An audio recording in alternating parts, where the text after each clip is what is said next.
What is going on, everybody? You already know what time it is. I go by RB, host of Philly Take with RB. We're back again for another stream, and I'm here with my guy. 4 for 4 Philly Phan. What is going on, everybody? Glad you guys can make it out to the stream. We're going to be talking 76ers today. Can't wait. Yes, sir. Yes, sir. It's good. Good to have you guys back again. We weren't sure if we were going to do this. Our boy Steven was not able to make it today. So it's just the two of us. Going to be more of a laid-back, chill type of stream. A lot of you guys have been requesting that we do a Sixers stream this week. I wasn't sure about it, but I'm excited to be here, talk some Philadelphia 76ers. There's some stuff going on in the sports news world that we can discuss. But first off, I just want to say I appreciate all you guys. I'm about 40 subs away from 2K. My guy 4for4 is on the road to 1K. We're grinding. We are out here every day, busting it, trying to get out content. It's only going to get better and better. I know 4for4 can talk about this as well, but we're doing this for you guys. We appreciate every single one of you guys that continue to come out and be here for us. Definitely. Yeah, I appreciate all you guys, subscribers or not. Coming out to the stream and just making it so we can talk for hours on end about whatever we're supposed to talk about. This is what we do. Sir, yes, sir. And, we're going to get right into some Sixers talk. Started off with a few questions, but as we always do, let's see who's up in the chat. Let's see who the real OGs are to the channel, man. Barn5 says, what's up? What's going on, my guy? Eagle Season says, what up? What's going on, bro? What's going on? Camo Wolf 54 already coming in here, man. Come on, this is a Sixers stream. A Sixers stream. You talk blue and red. We can bleed blue and red. King Montoto says, I'm playing Madden. Shout out to you, man. I got to get back on the sticks. Christian E is up in here. Phillies rumors. What is going on, brothers? What is going on? My guy, Bram Perner up in here. I love his profile picture. That is what I remember him by. He's been showing some love. Shout out to him, my guy. Let's see. We have a big advantage in extra innings. Philly Girls up in the chat says, what's good, friends? What is going on, Philly Girl? Glad to see you back up in here. Talking some Sixers. Cooling it out today. You already know. Shivers says hi. What is going on, Shivers? I like the Ben Simmons picture. I love it. Absolutely love it. We'll start off actually with this question. Did you guys hear about Brogdon? Yes, I did. Brogdon was another one to test positive. A lot of cases, 4for4. We know that MLB is coming back into play. Not sure. Haven't really heard about the NBA yet. I'm not sure if they will be affected or how. It's going to be pretty weird. What are your instant thoughts? Do you think we'll have a season, and what will be the feel of this season when it comes back? These 8 games jumping right into the playoffs. Well, with basketball, as we all know, with the Sixers, we really do strive with the home court advantage. That's what we've been doing all season long. We've lost 2 games in Wells Fargo Center. We now do not have those fans. It's not going to feel real, especially for teams like the Sixers and, teams like that, the Lakers. They strive off of their home crowd fans.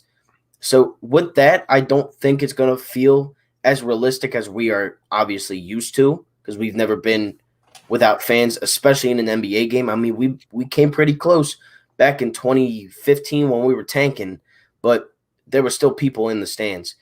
But with all these positive tests coming back with Brogdon, with Jokic, with Charlie Blackmon in baseball, it's just it bothers me. It makes me nervous more than bothers me, because as we all know, I just want sports back. I just want to be able to talk about sports. I just want to be able to hang out down in my basement, in my room, watch a game, sit there 3 hours, and then come on here and talk about it. And I hope we can do it, but I don't know. Right now, I feel like it's more up in the air than anything. Yeah, I absolutely agree 100%. Talk about the home field advantage. It's going to be pretty rough. The Sixers don't have those Wells Fargo, diehard Philly fans behind them. It could be an advantage as well because they don't have to travel. But like you said, a more overarching issue is, how are these guys going to come together? Not only is it the players, but it's the facility workers, the people that take care of the rooms and stuff.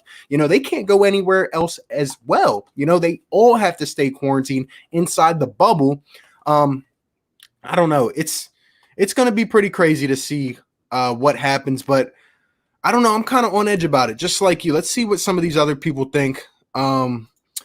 We got Rick Bennett up in here. My guy says, I'm at a restaurant. I'll be back soon. Appreciate you for stopping by, my dude Rick. Vince Lombardi, bunch of goats. Appreciate you, my guy. What's up, Vinny? Let's see. Eagle Season says we have 2 days again to 2K. Guys, 40 subs away, 2 days.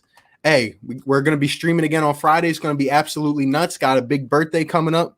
You guys already know what to do, man. Hit that like button, subscribe. Should we sign J.R. Smith? I'm going to say no on that one. I don't know about 4 for 4. I'm going to say no. Yeah, I don't think Henny Smith is I don't think he's right for this team. He's going to end up as a Laker. We already know that because now Avery Bradley just opted out. So yeah, that was pretty crazy. That could hurt the Lakers, honestly. Like if it comes down to them and the Clippers in a series, that could hurt. But J.R. Smith, he'll probably end up back with LeBron, knowing him. But who knows? Do you think playing in Orlando will make the Sixers bad because they're one of the worst teams on the road? Well, yeah. At the same time, they're not going to be traveling a lot, but I just don't know if we can play without that energy from these fans. I mean, it's very interesting to see. Honestly, it's going to affect all teams, not just the Sixers. I mean, it's even going to affect me as a fan watching the game. Like, where the regular sound's going to come from? We're going to hear these guys talking smack to each other? I don't know. Let's see. Is Brett Brown on the hot seat? Hey, I think his seat is very toasty right now. I think he's burning on the stove if it's up to me. I mean, you got to show something now. People might make excuses, say, well, this is a different type of season. He didn't really get the right chance in the playoffs. I don't want to hear any of that. I think you have to perform. And even now, you have all this time to figure out something. With Al and Joe and the whole scheme of this team, you have to come back with something, something. Yeah, I mean, he should be. Let's be honest here. He should be on the hot seat if he isn't already. If we are a second round exit, first round exit, or if we make it to the Eastern Conference Finals and we're not even competitive, why should we keep a coach that's not going to take us to the next level? To me, that just wouldn't make sense to me. Absolutely. Camel Wolf 54 breaking NFL news has scheduled to start training camp on July 28th and expect the preseason to be shortened. Hey, I mean, I could have predicted that as well. I don't know. It's going to be crazy with all these things coming back at once. I mean, it's all going to hit, but what I'm hoping is that everyone stays healthy and they don't have to go to extensive measures. Say if guys get sick, I mean, me and 4 for 4 were just talking about this off camera. You guys let us know in the chat, and we'll talk about it for a second here. But what happens? Say the season starts back up, all these guys come together, and say multiple cases start to break out. Do they finish the season? Do they don't? I mean, how would that look in terms of a business perspective? I couldn't see them stopping the season, but then again, if it got too severe, you never know. Yeah, I mean, they stopped it for one person last time, and it was only going to get worse. You're playing these sports with contact in it. Basketball is a contact sport. As much as people don't say it is, it pretty much is. I mean, what are they going to do after every shot that's made? They're going to switch out the balls. The ball is going to touch every single person. If you are a good offense, the ball should touch every single person on the floor at one time. I mean, I hope. Look, I pray to God that we can just play out this season and then hopefully have an antidote by the start of next season. Like, hopefully we could just have a cure for this and we could just get a vaccine, start it, and then that's that. And then the coronavirus is behind us. But I don't know, man. It worries me. It really does. Yeah, I mean, I think this has the chance to have an effect not only on this season, but the season after that. Like, say they do finish the season up in October. When are they going to start next season? How many games is it going to be? I mean, there's a lot of questions that go into this. It's crazy. It is a numbers game. Rick Bennett, I'm at a restaurant. Oh, yeah, all good, my guy. Why isn't Slay a top 10 cornerback? I mean, it's ridiculous, bro. You can go watch that video. Had to spaz on him. I mean, I'll tell you why. It's because he's a Philly athlete. If he was with Detroit Lions, sure, Slay would be up there, top 5, top 6. I mean, they just continue to disrespect us, but it's all good, man. They're going to see this year. Joe Hayden was really number 3. That shocked me. Joe Hayden, he's not on the Browns anymore. Joe Hayden. And guys like Xavier Howard, who've been in the league like 3-4 years, over Big Play Slay, who's made the Pro Bowl the last 3 years. Come on now. Yeah, it doesn't even make sense. Carapool, what is going on? Appreciate you for stopping by. Barn 5 says Steven made a video on if we should get Jamal Crawford. Yeah, I did see that. Got the catch part of it. Guys, I have a free agent video. I know you guys like the trade target video. I have a video dropping tomorrow about the top 10 free agents in the early stages that the Sixers should look at. Let me know in the comments if you guys want me to drop that tomorrow. Jamal Crawford is definitely a name to keep in mind as for now. My video is tailored towards free agents in the offseason, but there are guys like Jamal Crawford, guys like Boogie Cousins, a couple of these other guys I'm seeing get signed. What was it? Tyler Johnson to the Brooklyn Nets. A couple guys, 4 for 4. Do you think the Sixers should go out and sign anybody right now, or are we content with our roster? I definitely think we should sign at least one person that can come off the bench and just score the ball. And as much as it kind of weirds me out to say this, I honestly think we should give Isaiah Thomas a shot. Why not? The dude averaged 28 points in a season. He was a very good player.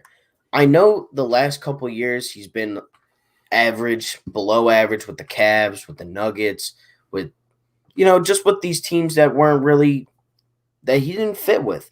But if you put him out with a bench squad, or you put him out with a guy like Joel Embiid and Tobias Harris, and you can have him score the ball at the top, why not? I mean, he was a good player for a reason. Yeah, I'm there with you. I would not be opposed to signing a shooter because like we've been saying, there are not consistent shooters on this team. Maybe you go out and give a guy a chance to come off the bench, provide some quality minutes. Because even though we have a guy like Shake Milton, he's young, he's inexperienced. They're going to throw different looks at him. I think, for example, Jamal Crawford would be a nice vet to come out here and, kind of head that bench unit. But just my opinion. Yeah. Brett Brown is on Hell's Kitchen. Yeah, man. He should be, too. I don't think Al Horford fits this team. Yeah, I'm there with you. I don't know if they're going to be able to move that contract. I would hope so because like I'm saying in this video I'm dropping tomorrow, I talk about a little bit what I expect us to do. I just don't think we can survive with Al Horford being here unless he's strictly a bench player. But at the same time, he's getting paid a lot of money. Yeah, that's too much money for a bench player. Yeah. Al and Joe fit together like a toaster in a bathtub. Yeah, I mean, good way to compare it. Goat James, the troll himself, up in here says Sixers will go one and done. Of course he says that. Of course. We'll see. I don't think we go one and done, though.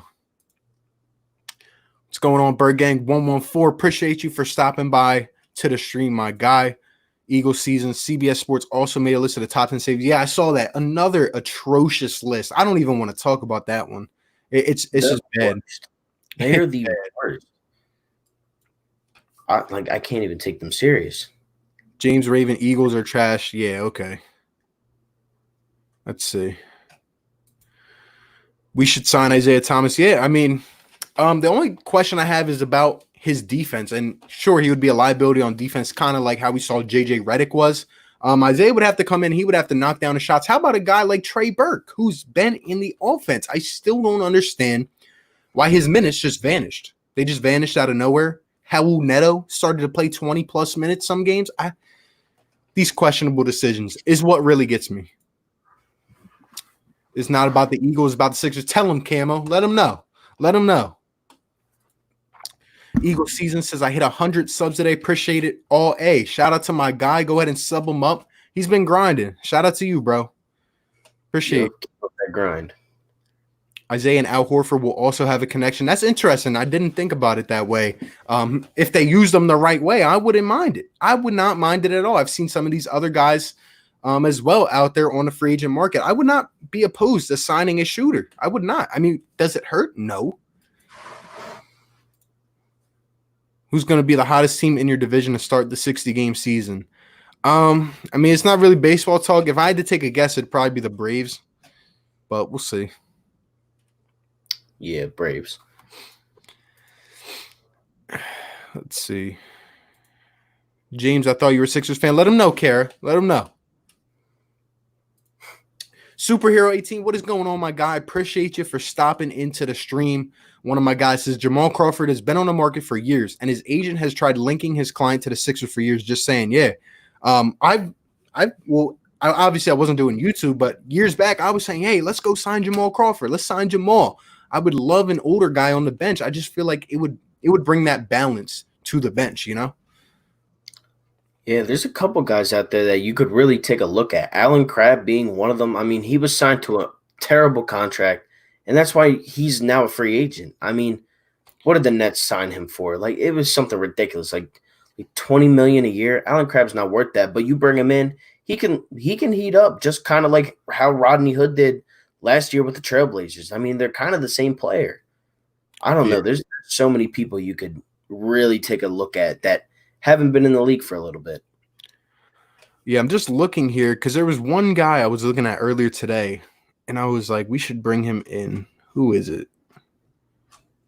Oh, that's who it is. Gerald Green. I would not mind Gerald Green in a Sixers uniform. I mean, obviously he's been streaky. He's had stints, but the last time I saw him was on the Rockets. He was a contributor to that team. I believe it was last year in the playoffs. He was contributing. He can knock it down when he's on, you know, a guy I would not mind. Yeah, I don't even know why he's a free agent, to be honest. Yeah. What's going on, Caleb Tresky? Appreciate you for stopping into the stream, my guy. How are you doing today? Superhero says, what is up, everybody? I see my guy Ricky is up in here. Says, hey, chat, how everyone doing? What's going on, bro? What is going on, my guy? Just talking some Sixers, you know, getting into the conversation. If you guys have questions, comments, whatever, let us know in the comments. We'll talk about a few topics, but we can just have a nice conversation today, you know? Just an FYI, this is a different chat, and I've run this, so don't be super surprised if you get muted. Hey, you can speak to the representative of the chat. You think Matisse Thybulle is our X factor? Good question.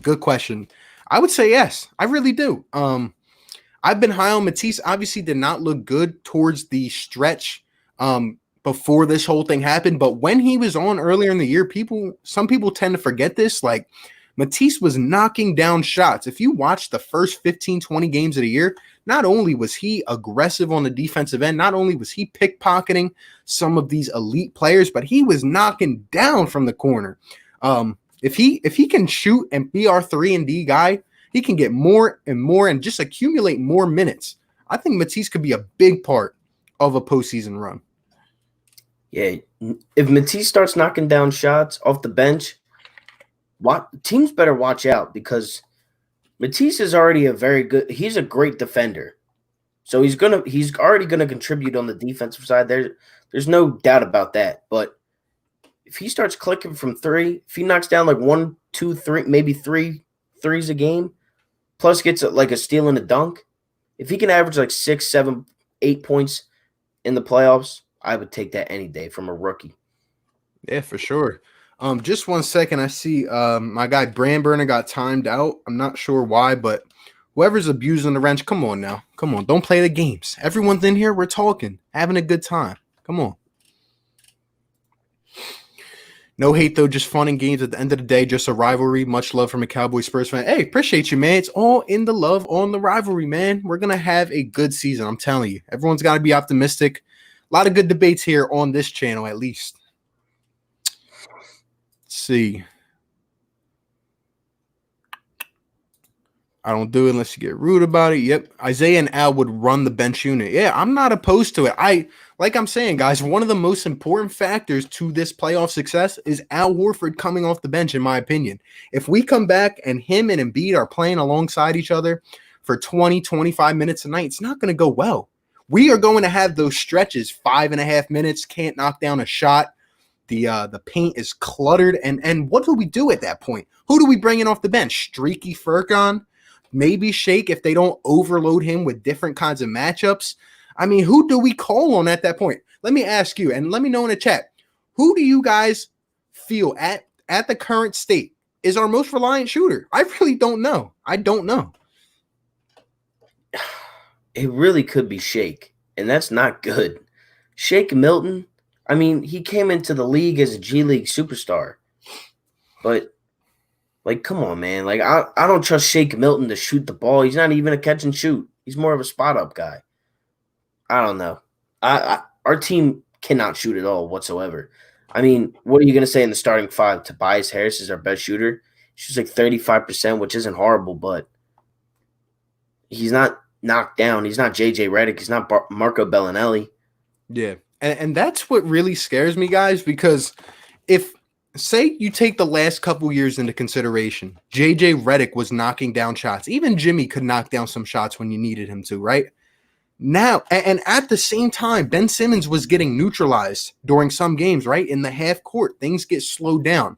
So now this year, when you have guys that cannot shoot, what's going to happen to Ben Simmons? Are they just going to play 4 or 5 guys in the paint and pray and hope that we don't make shots? I mean, what is going to happen to Ben Simmons? What do we do with him at that point? Do we play him off the ball? I don't know. Ricky says, how about Boogie? Hey, I wouldn't be opposed to Boogie. It's just I don't even know if he's going to come back. I think he's still rehabbing, but I'm not sure. Yeah, Boogie's all messed up. He went from superstar to bench real quick. Yeah, that's crazy. He never got his contract either. Neither did IT. Yeah, messed up, man. I had 100 subs yesterday. How you doing? What's going on? NFL Report with Shane. Shout out to you, man. Keep grinding, my guy. Brandburn, I just want any guy who can shoot. Yeah, at this point, I mean, there's a variety out there, but they're not as widespread as we would like. We're going to need it anywhere we can get it, honestly, at this point. Goat James, Ben Simmons can't play with Embiid. This is a good topic, but I want to get to it in a few minutes, so keep that in the back of your mind. Our 2 stars can absolutely and have played well together. Yeah, a lot of people are going to comment on that. I was just looking over Harris highlights. It's clear to me he's a stretch 4. He likes operating in that mid-high range area and needs space. Yeah, that's what I saw a lot from him on the Clippers on that last tear that he had before he got traded. And it seems like some games we allow him to have that space, but sometimes he's just non-existent. That's what I mean when I say Tobias Harris is not a bad player. He just needs to be more consistent, and it's not all his fault. We have to get him the looks. We do. Yeah, there's no reason to not incorporate him in the offense when the fourth quarter is on the line or when the game's on the line in the fourth quarter and you just paid this man $180 million. Like, come on, man. If you're going to pay if you're paying him like a superstar, he better be showing that he can be a superstar. He better be knocking down clutch shots. He knocked down one this year. I forget who it was against, but he's knocked down a couple clutch shots this season. And that's what I like to see. But, this offseason was detrimental to this Sixers team. You lost your best shooter and you lost your closer. We have not found either one of them yet. And it is now June 24th. And I know, we had that break in the season. But even before that, we struggled to close out games. We struggled to find the shooting area. I don't understand why this team struggles so much in the needs that we let walk. It doesn't it bothers me to the point of why would we let them go if you knew we would need them this season? Yeah. It makes no sense. What's going on? Ike says Ben Simmons can play with Embiid, but he just needs to evolve his offensive game. Ben Simmons needs time. It's terrible, but we need to be patient with him. It's going to click sooner than later. Yeah, I would hope so. Do you think Brett will play Matisse? This is one of my fears, guys. We know Brett does not like to revert to youth in the playoffs. I don't know why, but he just doesn't. He needs to play Matisse Thybulle at least 20, 25 minutes a night. If not for the shooting, at least for the defense. I'm telling you, we're going to have to win some of these games holding the opposition to below 90 points, below 95 points. That's really how I see us winning games if we do in the playoffs. I mean, unless we play bully ball, but we know teams are going to load the paint. They're going to make us shoot the ball. Is Josh Richardson going to knock down threes? Is Tobias going to do it every single night? I mean, we're probably going to see Al Horford out on the perimeter if he's in the starting lineup. I mean, we got to figure it out. Let's see. Simmons has his best games when Embiid is out. Yeah, but at the same time, he also plays a lot different when Embiid is out. And that's the one thing that people don't seem to realize. It's a complete different dynamic without Embiid, but that's not saying that they can't play together. You just have to have a guy who can figure out how to get them to play together, you know? Like, that's just my opinion on it. Look, Goat James, you are what looks to be a LeBron fan. You should know best out of everybody what happens when your superstar is not on the floor. In Miami, I strictly remember a week in like 2014 or 2013 where LeBron did not play. Chris Bosh had his best numbers in Miami. He hit 2 game winners. One was against Portland after being down 20 points in that game. They came back and he hit the game-winning shot. Not Wade, not Ray Allen. It was Chris Bosh, who was always the third fiddle to LeBron and Wade, just like Kevin Love was. And Kevin Love also had his best games in Cleveland when LeBron or Kyrie was out. It's just the way you have to adapt to things. Ben Simmons is obviously going to have to score more points in order for you to win the game when your superstar that's averaging 27 points a game is out. That's how the NBA works. That's how life works. You got to adapt to different things. Yeah. And you should know that because you see how LeBron's teammates step up when he's not on the floor. Yeah, and I think that's a great point. Like, what are you basing this off of in terms of Simmons playing better? Is it just that he has more points? I mean, when Embiid and Simmons play together, I'm sure Simmons has a lot more triple-doubles as well. So, I mean, there's a lot that goes into it. Ben Simmons right now without Embiid and just shooters won't be enough. Simmons has to take the next step in his game offensively for the team to go to the next level. Absolutely great point. I think this, I'm telling you guys, Ben Simmons shooting the ball is what hinges this team going to and winning a championship, really. And I'll talk about this more in my free agent video that drops tomorrow, but we're going to be talking about this. Do the Sixers need another star, right? We talked about it last week. If Ben Simmons is shooting the ball and he becomes a top option, I don't think we need another star. I think we can bring in a 3-and-D type of forward. We can bring in a sharpshooter, a stretch 4, maybe like Tobias or someone else, and we're fine. Simmons and Embiid can be the top 2 options, but like Ike is saying, I'm telling you, Ben Simmons is an unbelievable player, but he has to take that next step. That is really what this next step of the team hinges on, in my opinion. He averages 1 point under Jason Tatum. He averages everything else better than Tatum. Field goal, rebound, assist, blocks, and steals. The only thing that he's not better than Tatum is points. And he doesn't even have a jump shot yet. This kid, like, we already have a superstar and we have a star. There's a difference. One is going to get buckets. We know he's going to be the guy, the go-to, the number 1 option. We know that. And that's what Embiid is. If Ben Simmons comes back with a jump shot, because I don't think it's going to happen this year, but if he comes out next season with a jump shot, you don't need another superstar. Like RB said, you really don't. You have 2 superstars and a star in Tobias Harris. Yep, absolutely agree. Aaron Cabbage says Shake is our most reliable shooter, and it's not even close. Aside from a hot Embiid, Tobias is our best scorer. That's an interesting one. I'm a little back and forth on the Tobias. Honestly, he can be, but it's like different every single night. Like I've been saying, we don't have an identity on this team. And yeah, Shake was knocking down, but I did see after that hot stretch, like the Lakers that one game, they threw a couple different looks at him. Obviously, he wasn't able to get his space. It's not Shake's fault, but I can just see 1 or 2 shooters on the Sixers heating up. And then what? They're going to force Ben Simmons to make plays or Al Horford or players like that. So we could be in a tough predicament here. What's going on? Irabami says the Bucks are coming for y'all. Back in the chat. DiVincenzo, number 2 option. What's going on? Thank you. I was just watching a video about this. Ben needs to be at least a 24-point per game scorer for the team to contend. And yeah, and I don't think that can happen if he does not shoot the ball. I'm telling you. Yeah, you're not going to get 12 open layups every game. It's not going to happen. Boogie's a liability. He has no lateral movement. Yeah, he is pretty slow. I'm not gonna lie. If we did get him, it would be for like a 9th, 10th man on a rotation, but nothing crazy. Yeah, he'd be an upgraded Greg Monroe from last season.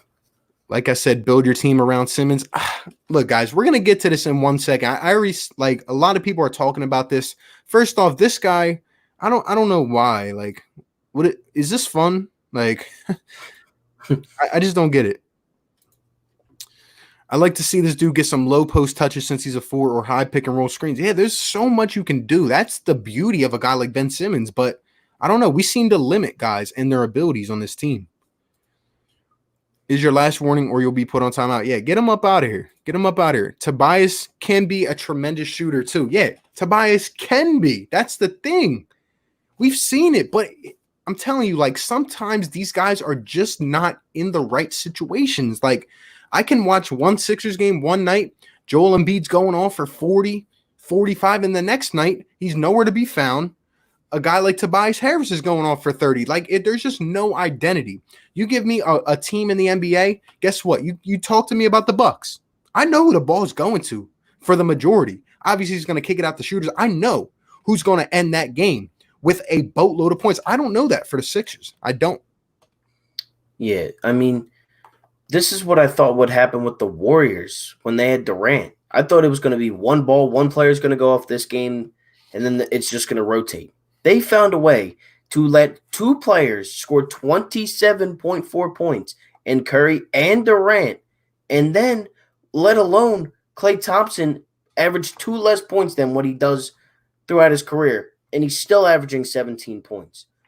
I mean, It's unreal. And the thing about the Warriors, yes, when they had KD, obviously each night is different, but guess what? If KD steps up, that doesn't mean Steph Curry goes off into the wilderness, nowhere to be found. You know what I mean? He's still putting up numbers. I don't get why it can't be the same here. Coaching. Yeah. Late game situations are flipped. Yeah, the clock management and just the guys, the rotations down the stretch of games is not good. Let's see what's up. There's a few more people that just tuned in. What's going on, Tony? Has a question from my guy. What's going on, my guy? You can get whatever you want. I mean, it's only $4. Yes, sir. Yes, sir. Lord Dagger, my guy, says, hey, what's good? What's going on, Lord Dagger? Appreciate you for tuning in. That man was on fire the other night. Shout out to him. Joseph Ventura, look at that picture. It says, hey, RB, what's going on, Joseph? What is going on? We're talking some Ben Simmons, some scheme with the Sixers. We're going to get into a question that a lot of people are talking about. 26 people in here right now. If you guys have not yet, like up the stream, subscribe to both channels. Fire content coming your way every single day. If Ben comes back with a jump shot that can change your whole rotation, yeah, it could. If he any single day he comes with a jump shot, this team's aspirations are completely different. What this team can do in so many different ways. It's like a domino effect. Yeah, I don't care how he does it. Just shoot the ball. Tobias can get buckets. Yeah, he can. He can. That's the thing. We cannot limit him. If Brett gets fired, who do you think the Sixers should hire? Who can make them accountable and force them to do in their game what they're both comfortable with? Hey, I'm going to be talking about this in a video eventually, so I don't want to give too much away. But I know you have recommended some names. There are some guys out there. I think it has to be more of a veteran leader, a guy who has experience in the NBA, knows the game in and out. If we have to go the college route, okay. But I need a guy who's going to be on their horse every single night.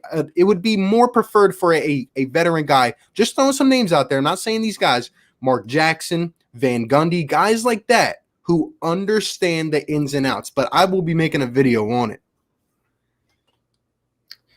Yeah, I definitely think, personally, I think it does need to be a former player or a former coach that has been in the league for a very long time, like the Van Gundys. Like, they know how to win. They brought their teams to the finals. They know the game. They understand it. They're old school basketball. They are an old school brand. If you bring Patrick Ewing and you make him coach, I guarantee you Embiid's averaging 30 points a night. Hey, man, and it's crazy. There's dudes like Chuck and Shaq. There's guys like the Van Gundys or Jeff Van Gundy who's announcing games with Mark Jackson. They're talking about the right things to do. Even a guy like Stan Van Gundy, he's an analyst now. They're talking about what the Sixers should do, but for some reason, we don't put it together. Brand Burner says we need to trade Al J. Rich 2 seconds and a first for Buddy Hield and Corey Joseph. Yes, it may be giving up a lot, but that's what we need to give up to get Al's contract out of here. I mean, I think that's a lot for Buddy Hield and Corey Joseph. I don't know if I would include a first in there. Nah, I would give up. I don't. It's either Jay Rich or a first. I mean, I'm not giving up both. No way. Yeah. Like, Buddy Hield would be okay, but Corey Joseph. Yeah. What's going on, Chris DeMayo? Appreciate you for stopping by. Bye, Shirano. Everybody just got in here, hit 50 subs. Shout out to my guy. He's been grinding. Shout out to Bro Keys up in here, my guy. All the usuals, man. What is going on? What is going on? We're talking some Sixers. We be giving up way too much. Yeah, I feel you. 28 people up in here. Shout out to everyone that's up in the stream. Shane's Camping Vlogs. Okafor is a secret gem. Look, man, this isn't 2015. That ship has sailed. I ain't looking back. All Ben would need is a low post game or a mid range jumper like LeBron earlier in his career. Yeah, and God, people forget this. Like, it took these guys years to develop this. Ben Simmons is ahead of the curve. He's 23 years old. He has time. Now, by this point, we know that he should be on top of it. But I'm telling you guys, 4 for 4 has been to a lot of games. I've been to some games. I watch. Look, guys, I'm a fanatic, all right? I'll turn the TV on 2 hours early to watch the pregame. I'm watching Ben Simmons. His form is great. I'm watching him knock down, 6 straight from the corner. Why is he not pulling it in the game? We've heard about the whole confidence thing, but really? We're playing some of these low-tier teams, and he won't shoot a three-pointer? I mean, come on. Yeah, man.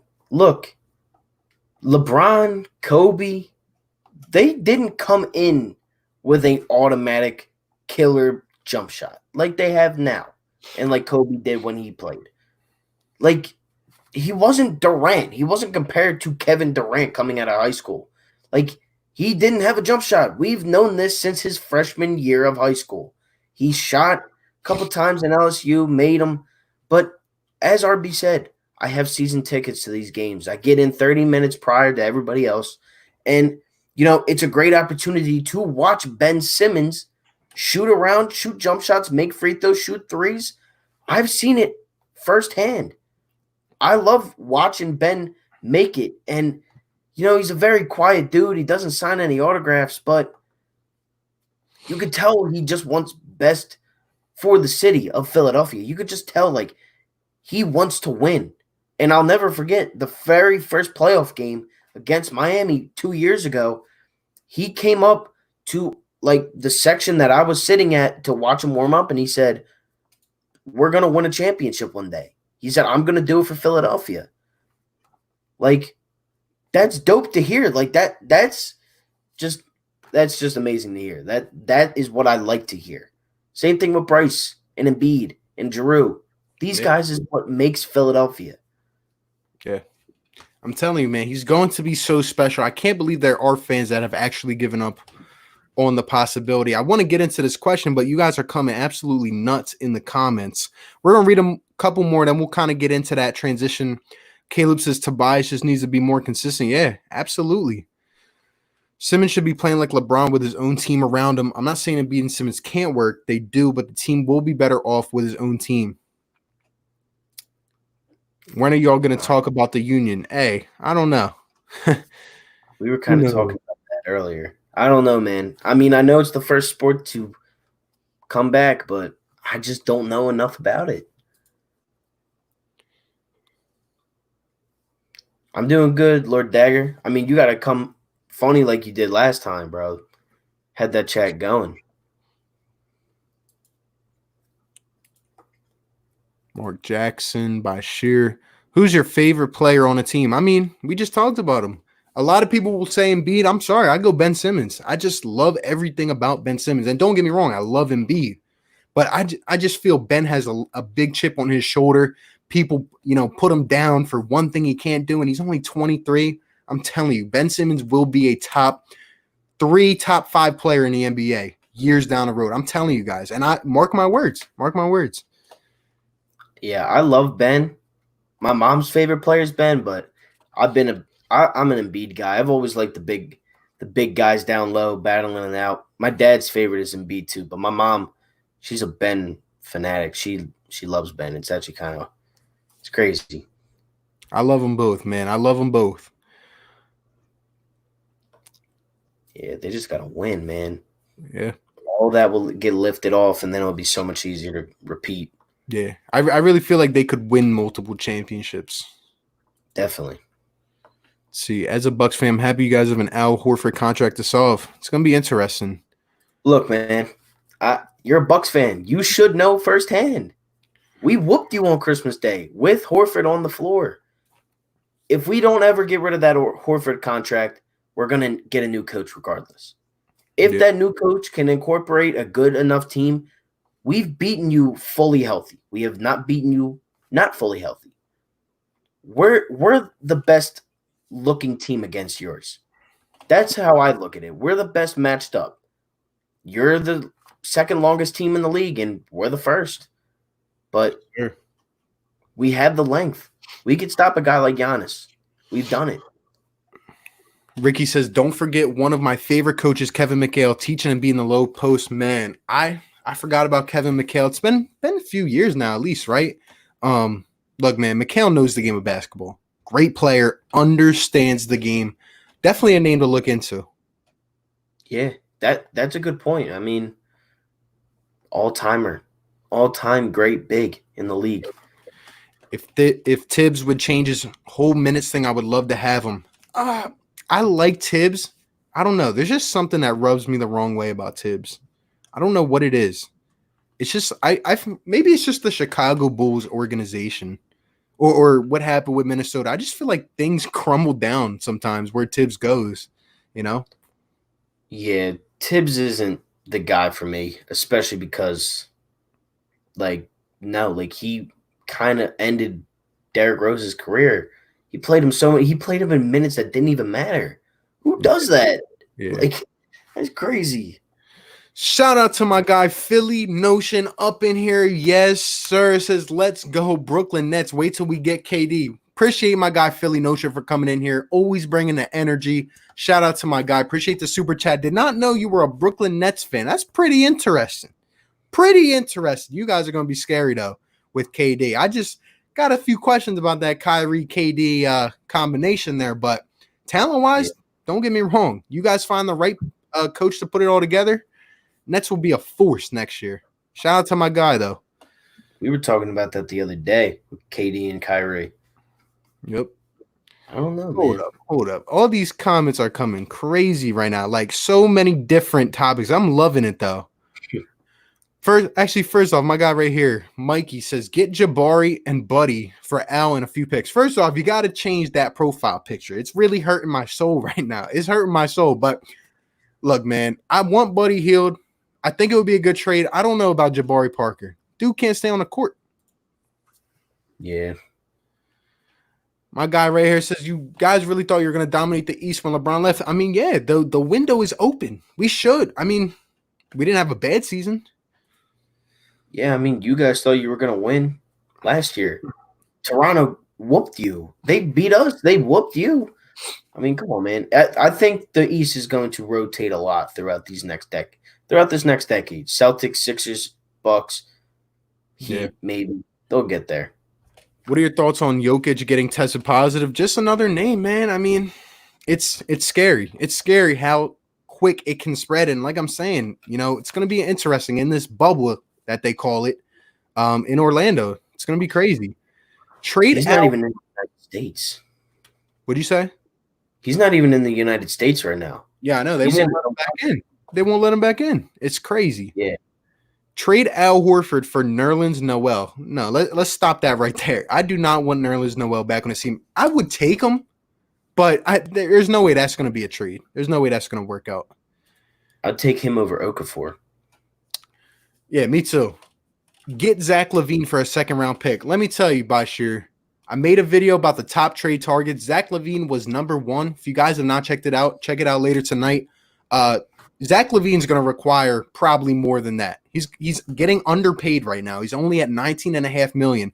But if we were able to acquire Zach LaVine, the whole landscape of the team changes. And I think he would be a perfect complement next to Ben Simmons and Joel Embiid. Not too much star power where he needs to take 30 shots a night, but he can do everything. And he's just getting better. He's 24 years old. That's your finisher too, I think. I think he takes those big shots. Yeah, and he's athletic as well. He can do everything, and he's just getting better. He's averaging in mid-20s. He's 24 years old. Come on. I mean, imagine a lob from Ben to Levine or the opposite. Unbelievable. It'd be crazy.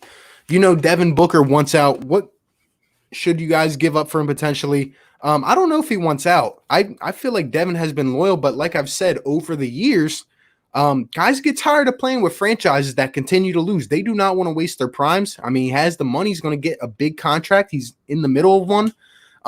If there was a chance that opened up for Devin Booker, I mean, obviously you have to go for him, right? But it's going to take a lot. It's going to take multiple first rounders, at least a piece along with that, and probably more picks or something like that. I can't see Devin Booker going for less than 2 first rounders. Nah, he's like a Jamal Adams type of dude in football. For people that don't understand basketball like that, like the Eagles fans in here, it's literally like getting Jamal Adams. That's what it's going to take.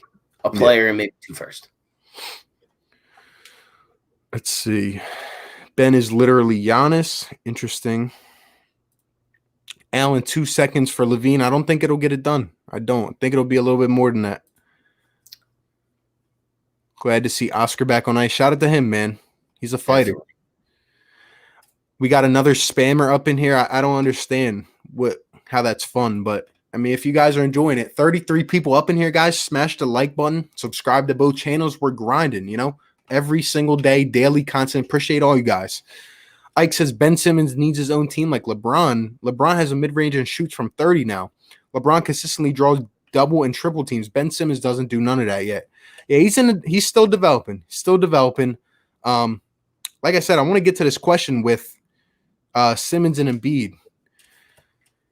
Sup, fellas? Got to stop by and bless up. Keep kicking fire. Let's go Nets. Hey, man, I did not know you were a Nets fan. That's crazy. Interesting. Cowboys suck. Let's go Eagles. Yes, sir. Ben's an MVP caliber player. One of my favorite players to watch. I don't like the way people pick on him for shooting. That's why having the Sixers built around him will be scary. Either way, Ben's going to be a top player in the league one day. Yeah, he's not missing an all-star game unless if he gets hurt for the rest of his career. Yeah, Tibbs is a guy who, if only he accepted the bench and divided more minutes, he'd be a beast. Yeah. Let's see. Yeah. I don't think he'll ever be a great shooter, probably later in his career. For him to take that next step to dominate the league like I know he can, it has to be in the next year. 2 at the most, but it has to come. I know it is there because I saw Ben's shooting form years ago, and I look at it now, it's significantly improved. Whatever's going on, he just needs to shoot the damn ball. Honestly, just straight like that. I don't need him to be Steph Curry. I just need him to shoot the ball. Right. Absolutely. Just showing love to my guy. Still rocking my guy. We still Eagles family. Of course, my guy. Shout out to you, bro. Been grinding. Appreciate you a lot, my dude. Yup. Kyrie and KD are not working. Mark my words. Interesting. What's going on? We're still talking about this whole Ben Simmons thing. A lot of people are bringing it up. Let's see. Get Kenny Atkinson for head coach. Definitely a name to keep in mind for sure. Yeah. Do you think the Sixers should try to trade for a guy like Bradley Beal for Tobias Zai in a future first round? We would probably have to move Tobias and Al's contract. In terms of Bradley Beal, though, I just don't see him leaving Washington. I don't see them giving him up. They just paid him a huge extension. He says he wants to play in DC. I would love him absolutely on this team. He would fill so much void that we have. I just don't see it happening. Yeah, neither do I. Look, man, I think Zach LaVine's going to be a Sixer by the end of this summer. That's a bold take. I definitely think by the start of next season, I think not only will Zach LaVine be a part of this team, but he will have a new reconstructed contract that's going to keep him on this team for a very long time. I would love Tibbs. He's tough. He would hold guys accountable, and he would turn us into a defensive super team. I feel like tough defensive-minded coach is exactly what we need. Could be, but things cannot break down. That is the opposite of what we need here in Philly. And I'm just looking at his track history a little bit. Bucks are going to dominate. Yeah, we'll see. On my phone, my dad, hard to pay attention. All good, Kara. All good. Yo, Shane, what is up with you, bro? What is up? First it was Jahlil Okafor. Now it's Michael Carter-Williams. What is this? Wow. Sixers? Come on, Shane. Yeah, I don't need any of those guys back. Yeah. Sorry I'm late. What's going on, Trishan? Appreciate you for stopping in here. Hawk 2-5. I'm a Boston Celtics fan. Who do you like? You already know, man. Right on the cap. Trust the process, my guy. Devin Booker is amazing. He was snubbed from All-Star. I mean, he's a star in the making. He already is a star, honestly. He's unbelievable. Unbelievable. But I'm telling you, even though he said, you know, we're not going to miss the playoffs in Phoenix, if they continue to miss the playoffs, he's going to want out of there eventually.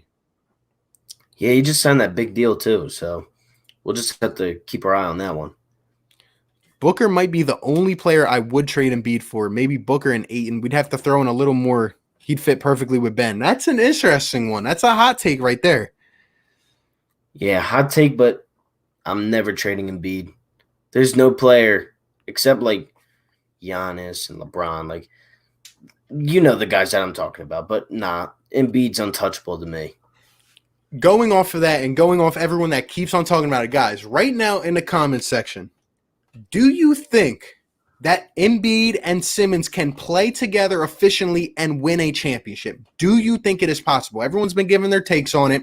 We'll go ahead and give ours. I want to get to a few more of the comments, but let us know in the comments section. Can they play together? Can they win a championship? Do we need a new coach? If Ben continues to develop that jump shot, do we need another star? Shooters, 3-and-D wings, what do we need? Can they play together? Let us know in the comments section. Horford, Jay Rich, and the first for. I'll throw you 2 first, and I'll give you Zaire. Yeah. You give me Zach LaVine and Lauri Markkanen?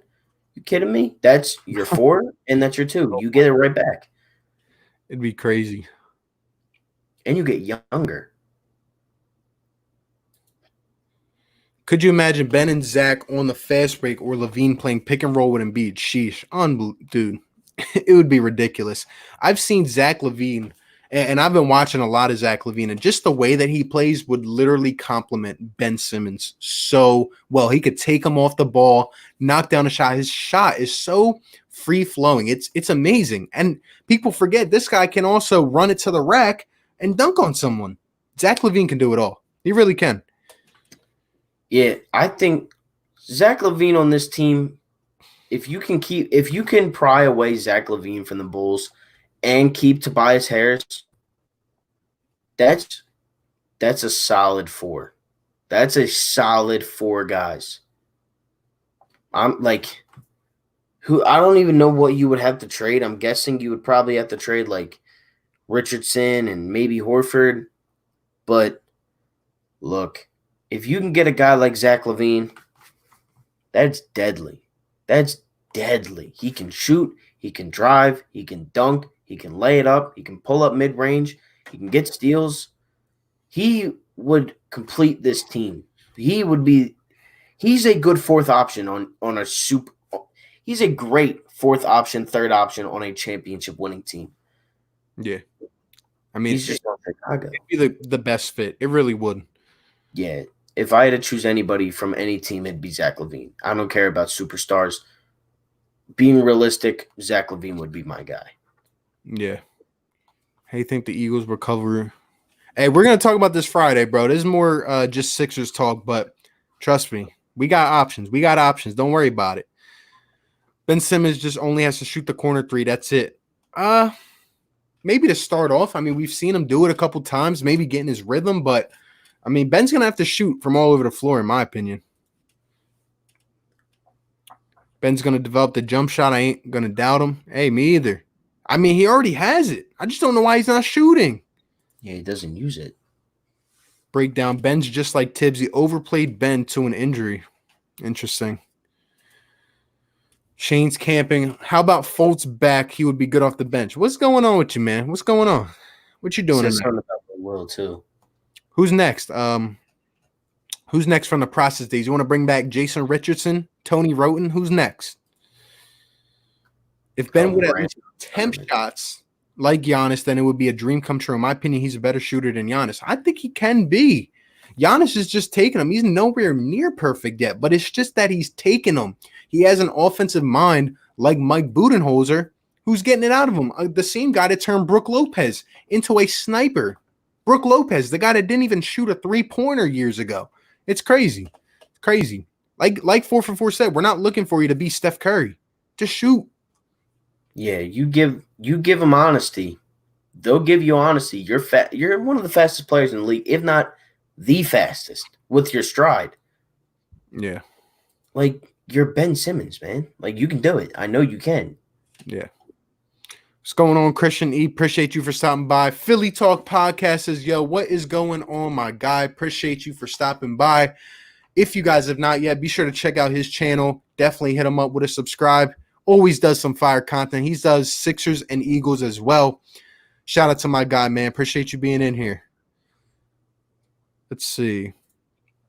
How do you think Matisse Thybulle would do? I'm hoping he can step up and be the 3-and-D guy that we need. We need someone to be that consistent 3-and-D guy in the playoffs, man. That's what it's going to come down to. What if we drafted Jason Tatum? I mean, I don't like looking back at this point, but, you know, it was a terrible trade. That's how it turned out for the Sixers. Jason Tatum, we see what he's doing. I mean, obviously, we're championship contenders the last couple years with Jason, but I'm not going to look back now. It is what it is. We'd probably use him wrong, honestly. We probably would. Think so? It's Brett. Who knows? I mean, he was not Jason Tatum when Kyrie was on the team. He was Jason Tatum whenever Kyrie – like, that's another thing. Whatever – I forget who said it earlier in the chat, but Ben Simmons only has – Goat James. Ben Simmons only has good games without Embiid. Jason Tatum was not Jason Tatum until Kyrie left the floor. And now look at him. He's a superstar. And I understand what you mean by Ben Simmons. If you give him a team on his own, he's going to excel. That team is stacked. Jaylen Brown, Marcus Smart. You got shooters. Kemba, Hayward, and you have a great coach. We don't have shooters. They're the exact opposite. We have a big. We're very tall. They're very small. They don't have a big, and they have a good coach, and we have a bad coach. Yep. Putting it straight like that.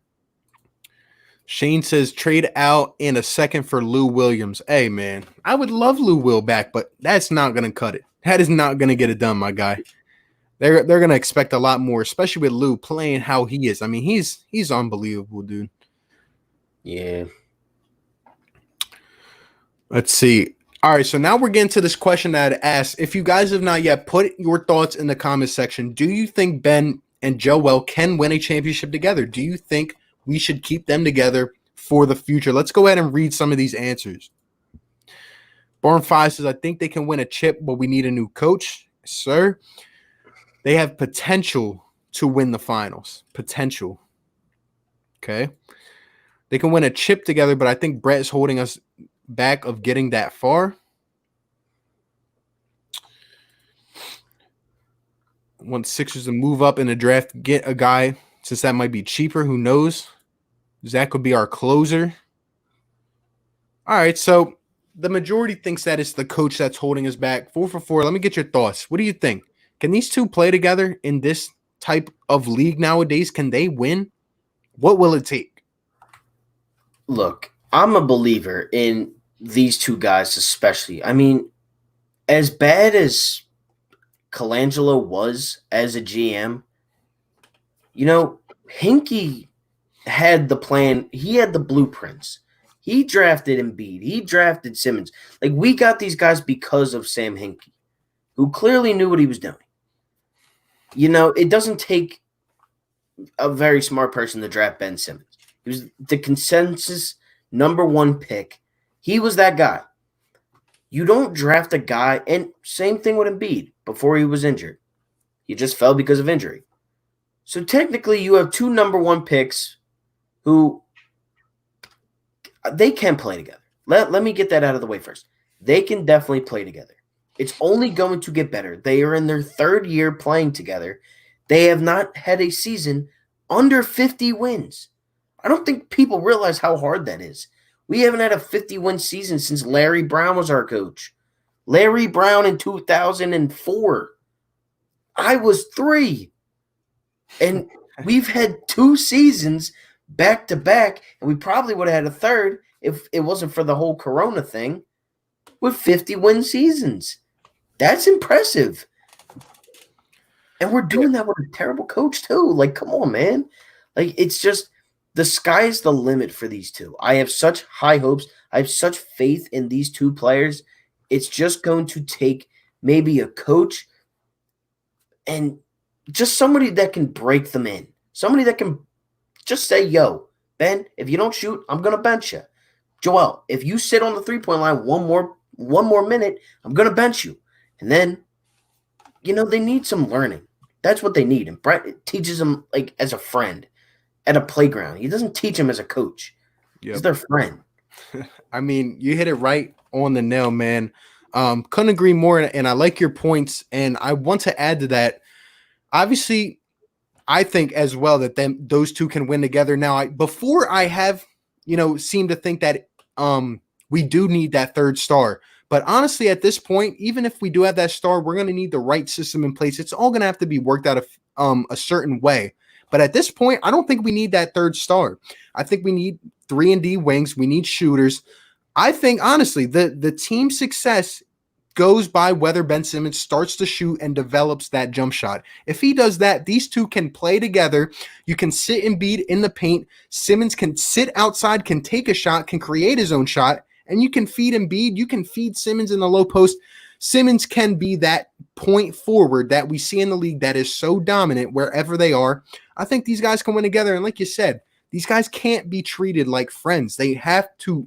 This is a business. You have to get down to the dirty work. You have to do it.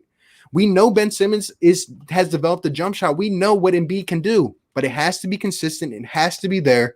These guys can do it. This can be, it's not every single day you find a talent like Simmons and Joel Embiid. It's not. If we were to give them up, we would not get anything close to what they are. That's just how I feel about it. But I agree with you. You have to find somebody as dominant as Joel Embiid every day in the streets. Yeah. Toby J. Rich, 2 first. Yeah, wouldn't be bad. Wouldn't be bad. Missed it if you answer it. How do you feel about MLB Draft? I mean, it is what it is. We both made videos about it. Definitely go ahead and check that out too. Tobias can be an all-star. Yeah, he can be. He has been. That's the thing. Yeah. Look, man. You put Tobias on the Bucks, he's an all-star. That's how it goes around in the NBA. Yeah. Trade Embiid. Yes. Can't even acknowledge that. Embiid and Simmons work. They need shooters with them, not another 4 or 5 in Horford. Absolutely. That was the problem.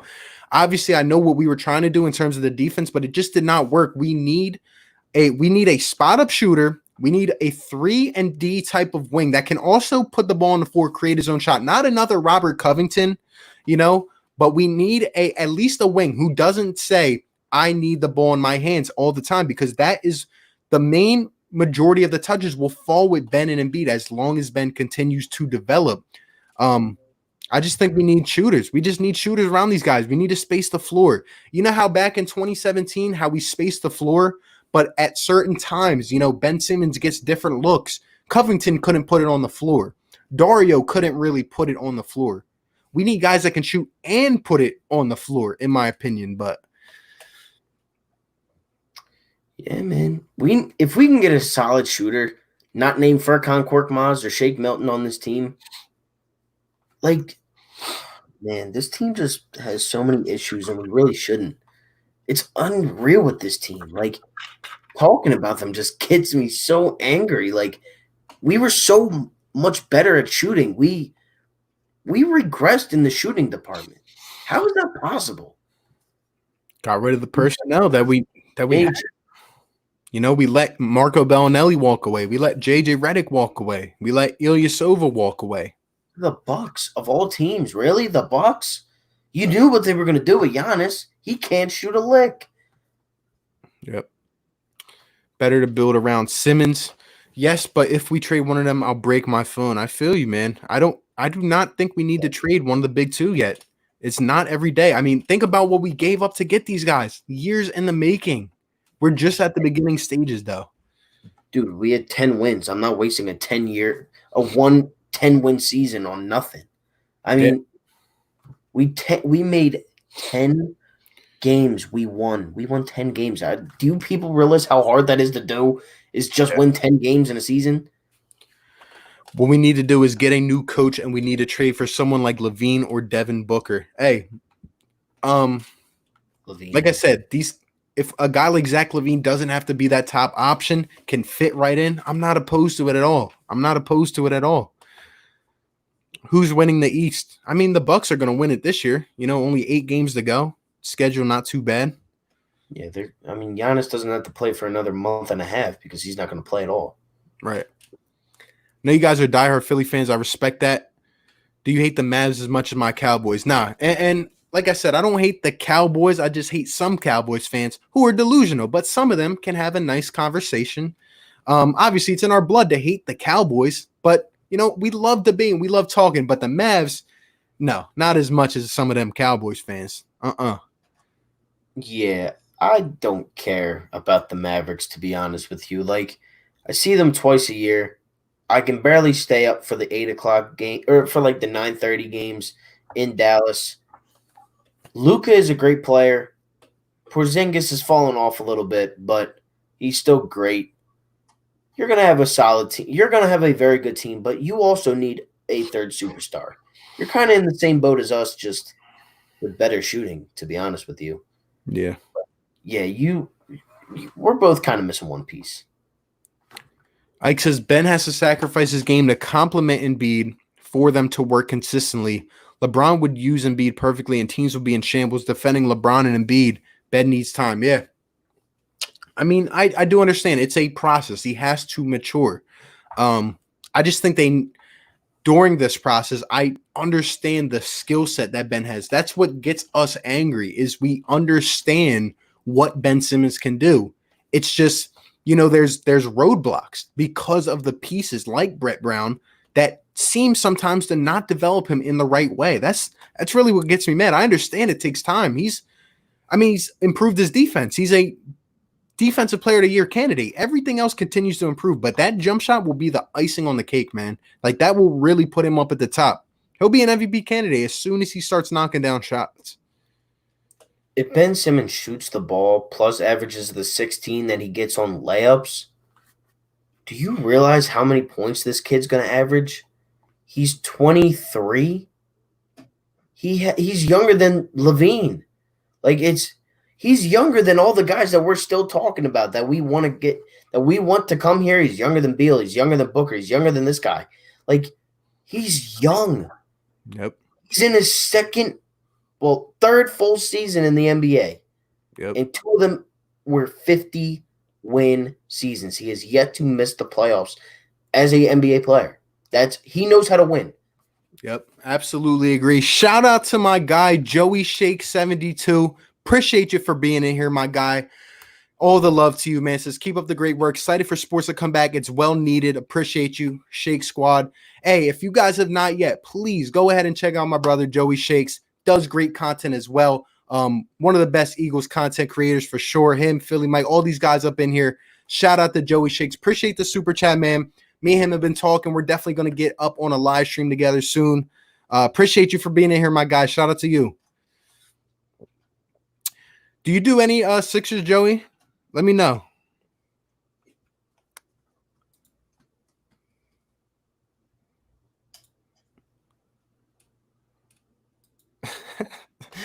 You saw the same thing I did, man. That's crazy. Oscar Lou says Matisse is about to be the next Kawhi if he develops a good offensive game. Hey, I'm not going to make that comparison yet, but let me just tell you, Matisse is special. To me, he's untouchable. Some people might say he's not. I think he's untouchable. Yeah, man. Look, Matisse is Matisse. I mean, we got to steal. I wanted Carson Edwards at the draft. I went to the draft. Thank God Elton Brand knew what he was doing. Yeah. Because Carson Edwards doesn't make this – he doesn't make the team right now. He's not on the team as of right now. He's still in the G League. Yeah. LJ Rich for 2 firsts and 2 seconds for Levine and Otto Porter. Oh, that's a lot, man. That's a bundle. Otto Porter, by the way, just a sneak preview, is on my list for tomorrow for potential free agents if he ends up not opting into that player option. But he would be a nice option for us. Yeah, Otto Porter's not too bad. Tobias scores 30 if Brett uses him right. Hey, Tobias can be that guy. Like I said, like you said, I mean, certain nights he can be that guy, but it's just we just don't see it enough. We don't see the consistency. For all you Ben Simmons haters, put this in perspective real quick. Tobias Harris has every single ability to his game on the offensive side. Scoring, he can shoot, he can do this, he can do that, he can do everything. His career high, 34 points. Guess what Ben Simmons' career high is? 34 points. Put that into perspective of how special this kid can be. Yep. Absolutely. Bro Key says we need a Philly Mike, Joey Shakes, RB, and 4 for 4 stream. I'd love that, man. Let's get some of these roundtables going, talk some Eagles. I would absolutely love it, man. Definitely. Unfortunately, I don't make Sixers vids between my work schedule. Eagles all I have time for. Yeah, I feel you, man. You guys have been grinding. I know you guys work hard. You Philly Mike, crazy, man. Shout out to all you guys. Let's see.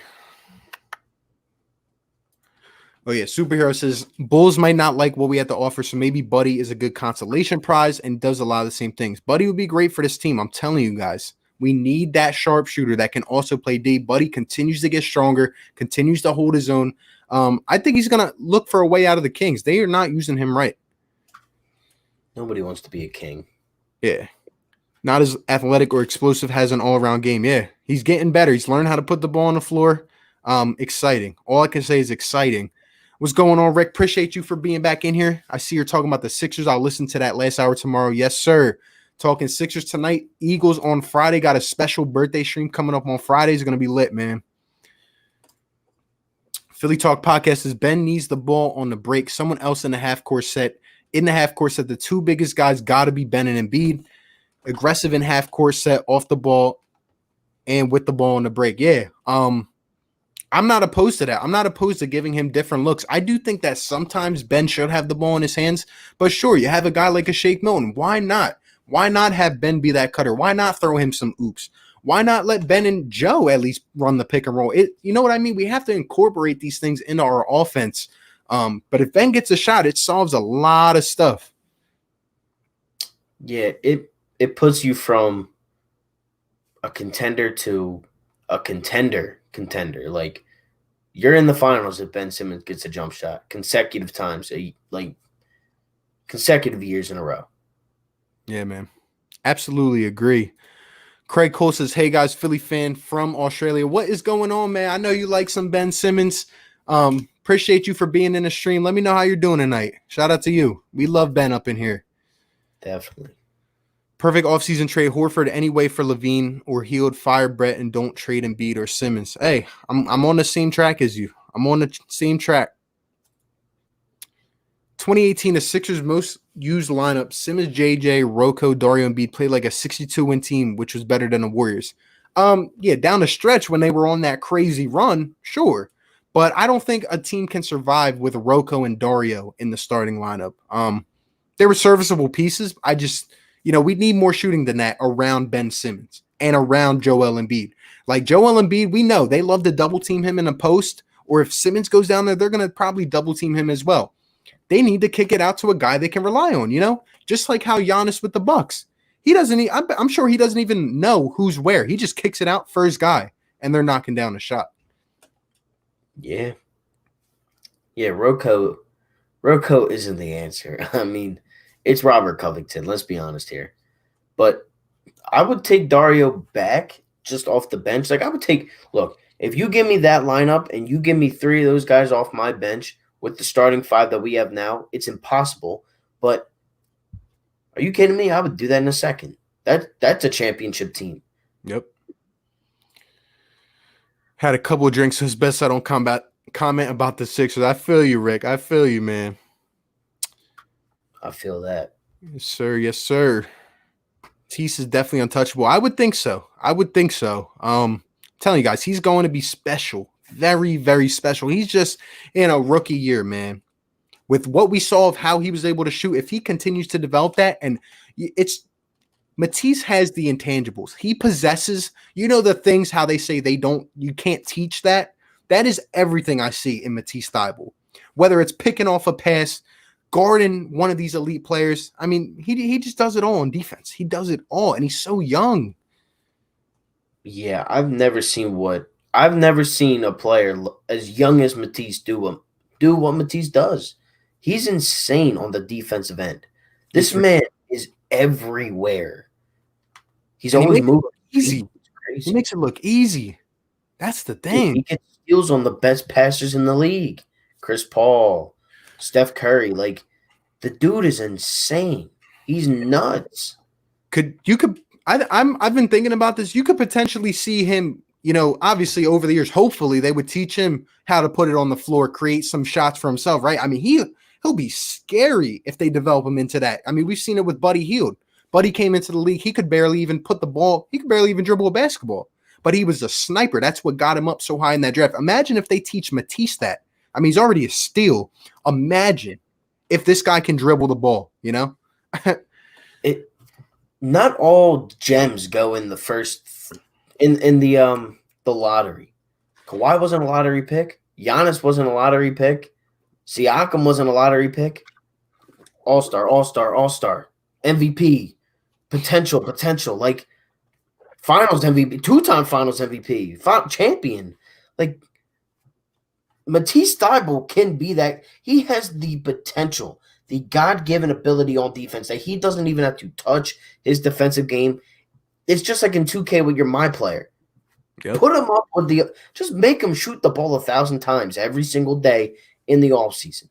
And Matisse Thybulle is the biggest steal of that draft. Yep. Couldn't say it better myself. Al J. Rich, 2 seconds and a first for Hield and Bjelica. And maybe the Sixers will have to throw in Zai. Hey, man, that's still a lot. Still a lot for that package. But you're closing in there. I like the way you're thinking. Well, that dude, Bjelica, I think that's how you say his name. Bjelica, Bjelica. I don't know how to say his name. He signed a deal here and then opted out and said, oh, I'm going overseas. And then he signed with the Kings. I don't want him. Keep him in Sacramento. That's just not going to happen because I'm not dealing with Bjelica doing that again. Yeah, I feel he said he doesn't like the fans. Like, come on, dude. You're playing in Sacramento. You don't even have fans. Hey, man, I'm right there with you. I hate when guys do that. Let's see. As a Sixers fan, I'm scared the Nets next year, would they sweep us 4-1? That's an interesting prediction for next year. We'll worry about that when we get there, right? A lot of factors that go in throughout a year, but Thad Young is the answer. Trust me. Hey, man, what is up with you tonight? What is up with you? You know this guy? Shane's camping vlogs? You camp a lot? I don't, but interesting. He's been camping too much to think that Thad Young's the answer. Interesting. Nets aren't scary, to be honest. Philly Girl says, from Australia, hey, you already know we're building this thing out. All these great content creators up in here. Philly Girl, Philly Mike, Joey, whole bunch of them up in here. We're all supporting each other, a big family. Appreciate everyone that's up in here. Appreciate you from tuning in from Australia. That's crazy. How about free agents like Gallinari, Bertans, Gordon Hayward, Fournier? If you can bring Brandon Ingram, DeMar. Hey, man, I'm telling you, bro. I already have the video made. Just got to upload it. It's coming up tomorrow. Some of the guys you just mentioned are in that list. Definitely check that out tomorrow. I'm definitely interested in your thoughts on that. But this offseason, the free agent class is not going to be near what it was last year. I mean, last year was the craziest offseason ever. The only really big names on the free agent list right now are Anthony Davis and Andre Drummond. Now, I do not want any parts of Andre Drummond. Obviously, he doesn't fit here. And AD, he's either probably going back to LA, maybe to the Bulls. But some of these guys I've been talking about, these wings, they are here in free agency. Gallinari, Gordon Hayward, DeMar, we have shooters as well. Bertans, whole bunch of guys. So, yeah, we'll definitely see what happens with that. We're gonna have to at least sign someone. If AD goes to if he goes to the Bulls, they're obviously probably going to keep Levine. Where do you think the Bulls end up next season if they signed AD? I mean, they're a potential threat for it all. Honestly, with Levine, him, and Markkanen, that's a scary roster. But let me throw in a but. Jim Boylen is not the answer. Zach LaVine hates Boylen. That's actually a reason why I could see him going to the Bulls front office saying trade me. He might have done it already. He does not. He does not like Boylen. I mean, who does? If we had Jim Boylen as our head coach, I wouldn't even watch them. I wouldn't even watch this team. They'd be slop. How does that man have a head coaching job and I don't? He doesn't know anything about that. Like, oh my God, he's awful. He's awful. I feel bad for Chicago. I was the biggest Thad Young fan growing up as a Sixers fan, but he doesn't do anything for the team. He's not a shooter. He's off the bounce. Fournier is a very good team defender. Couldn't have said it better myself. I'm not taking Thad Young back. He's a poor man's version of Rocco's defense. Yeah. Do you think Mikey Williams will be a problem when he enters the NBA? Still hard to say far out, but I mean, he's an intriguing prospect. He's got some years to go, and he's going to keep learning. He's going to be a stud, though. Yeah, what he's doing right now, that kid's different. That class is a very good class. The 2023 class, 2024, 2023. Yeah, man, that's gonna be weird watching them get drafted. I'll be like 23. I'll be old. I'll be I'll be 22. When they get drafted, I'll be 22. That's nuts. Crazy. Team has so much potential. We need a new coach. Hey, I'm telling you, we need a new voice. We need a new system, something. Get the most out of these guys. I wasn't saying get Rocco or Dario. I was saying Simmons and Embiid can 100% coexist. Yeah, man, I understand what you're saying. I do think they can as well. I just think we need upgrades from guys like Dario and Rocco to be at our most efficient level. And if Ben continues to develop that jump shot and he starts shooting, we do not need another star. Yeah, we really don't. Like, get role players. Just do that.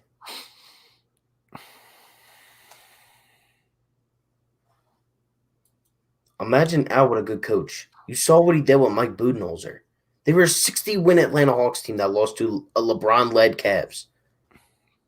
Everybody lost to LeBron. Yeah, I saw this Twitter clip. I think it was yesterday. I saw more aggression from one possession in Al Horford than I did this whole season from Al Horford. It was the playoff game where they threw the confetti up and it ended up being a 2 and we went to overtime and lost. I saw Al Horford play in literally a highlight clip more aggressively than I saw this whole season. It doesn't make sense. He was down in the block, just going to town on Joel Embiid. Like, you can't tell me this man has fallen off. You cannot tell me that.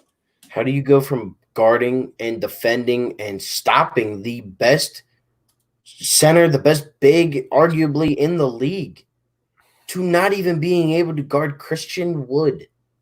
It doesn't happen overnight. I'm sorry, it doesn't. You don't pay a guy and then all of a sudden, like, Al Horford's at the point of his career. He's made his money. He don't even care. Like, money was just an extra. Throw me my money out because he wanted to leave Boston because of money issues.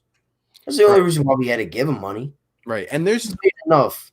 He would not come here if he did not think that this team had a legitimate shot of winning it all. There's no way. He's, like you just said, he's been paid. He wants a ring. He wants to win. This is not what he expected at all this season. And if he does care about money, he gets $10 million every ring he gets from incentives. Why? Like, come on, man. Come on. How long did we sign him for? 3 years? 4 years? 4 years, $108 million?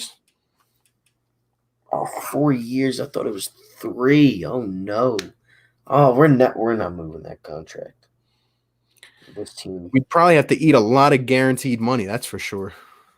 This team, man, they bother me. I love them so much, and let's see. Dario's fallen off as a shooter, but I do think we can get Rocco back from the Rockets. But would it be worth it?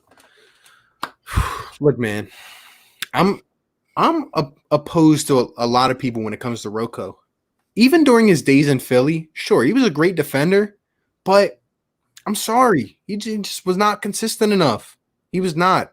It's not that I hate Rocco. I just, looking back a couple years at what could have been, say in that Boston Celtics series, Rocco has to knock down shots. He just got way too inconsistent sometimes. He would go 1 for 10, 1 for 8. I don't know. He just never cut it for me.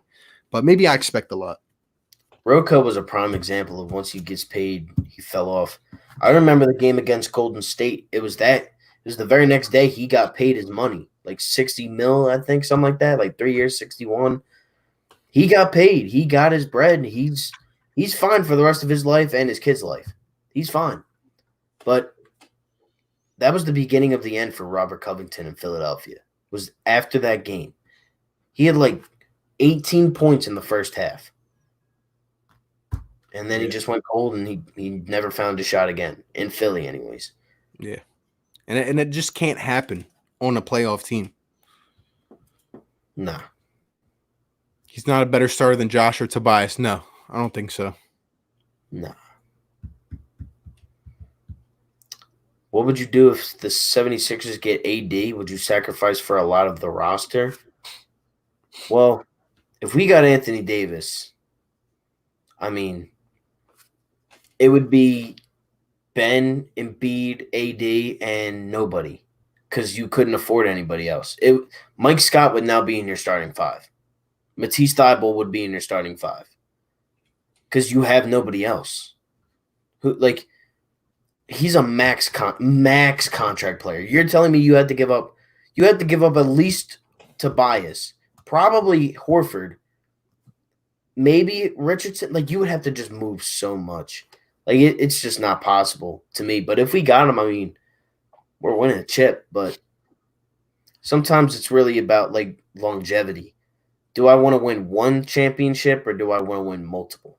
I'd rather win multiple and wait a couple years down the line and wait for that superstar that's going to come here, like a Zach LaVine, like a Bradley Beal, superstar in the making like Matisse. I'd rather wait it out, win 3, 4, 5, 6 rings, and then one in a decade. Because we lost too much.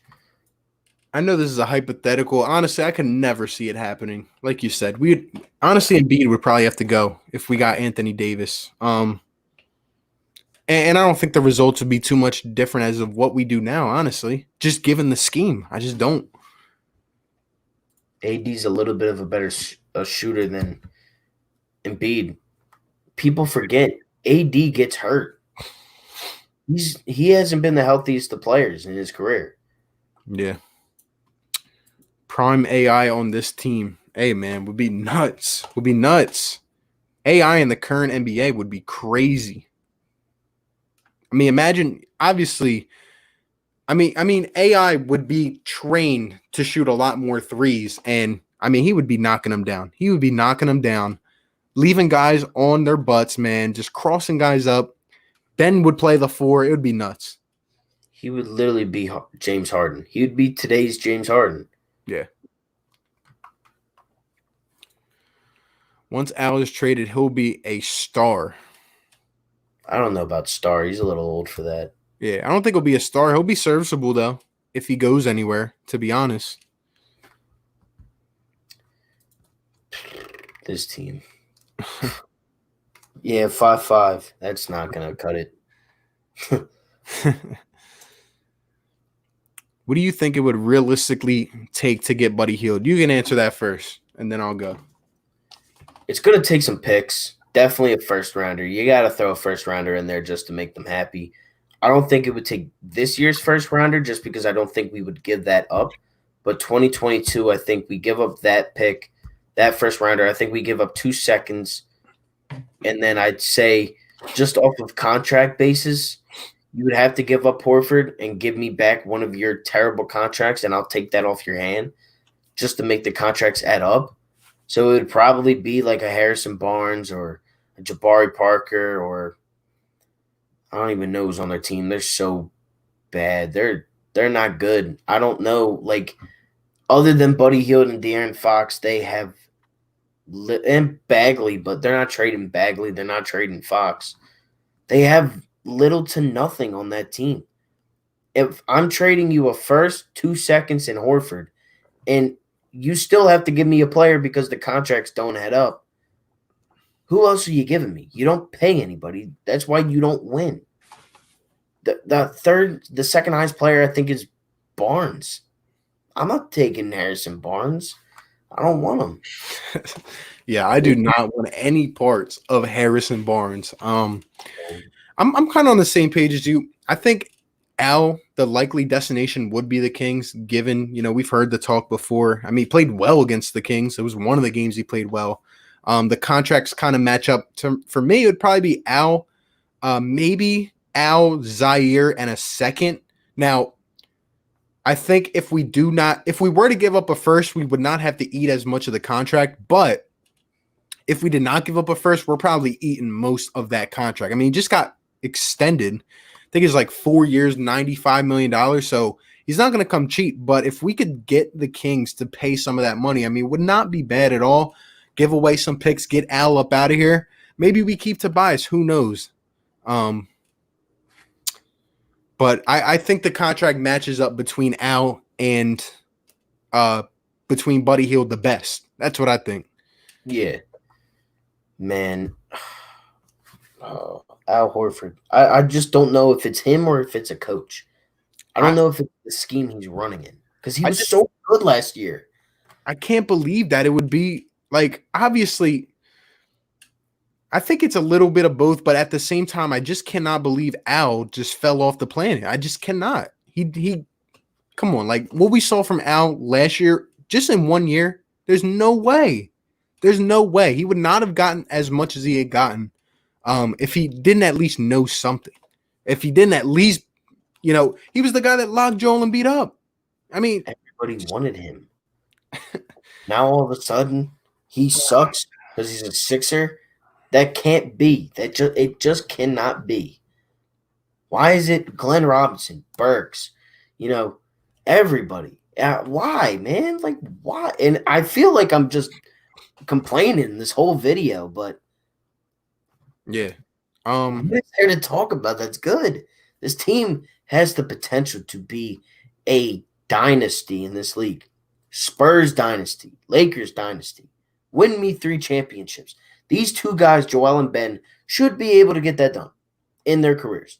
Why not? I don't see the reason why they can't. But, Brett, man, he kills me. And I like him as a person, but the coach sucks. The coaching version of Brett Brown sucks. Yeah, it's time for something new. Like I said, I never expected him to even come this far into a Sixers tenure. We saw everything go up and down, the process days, everything. And I don't know. I just don't know how he's still the guy at the helm. I don't. Yeah. Broken says, I just watched you react to the Hurts pick. Ashamed of yourself. Yes, sir. That was pretty funny. Still hurts to this day. No pun intended. CJ Cooper, what's going on? Says, what is he talking about? Their contracts match. I think you're talking about Hield and Buddy Hield and Al Horford. Yeah, their contracts do align pretty close to each other, to be honest. Yeah, I mean, I don't know if you're asking a question or not. What is he talking about? Their contracts match.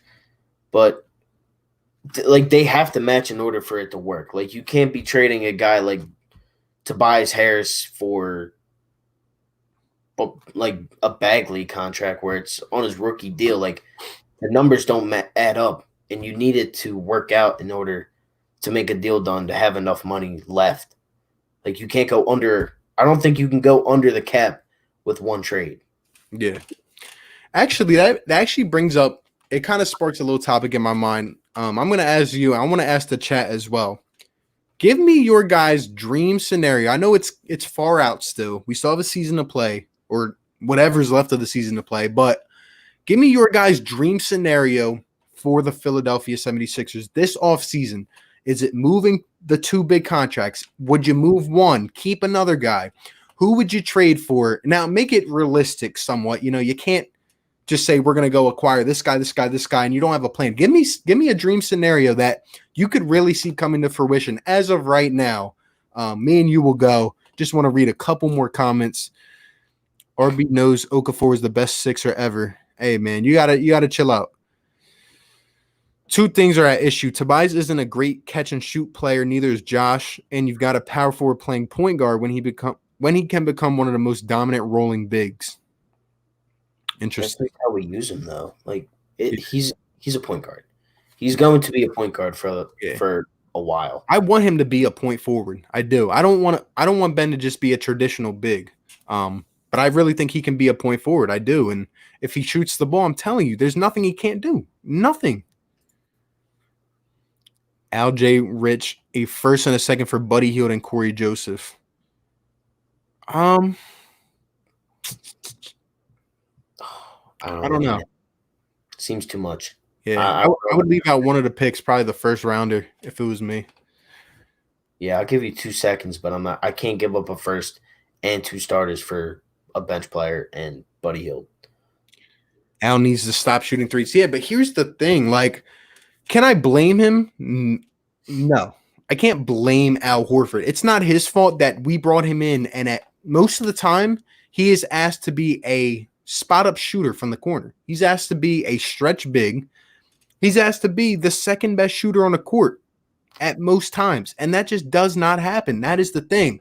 I understand the defensive purposes, but Al cannot come in, and when Joel Embiid's looking to kick it out to one of his shooters, it can't just be Al Horford. It's not going to work. There's too many games this year I've seen him shoot 8, 10, 11 times, and to me, that goes back to coaching.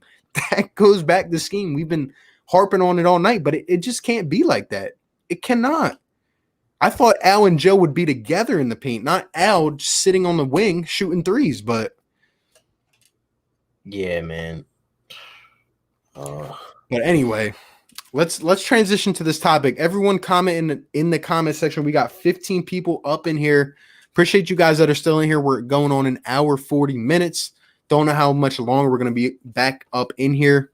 We'll see how the chat goes, but let us know, what is your dream scenario for the Philadelphia 76ers this offseason? Is it acquiring a star? Is it moving guys? What would you like the Sixers to do?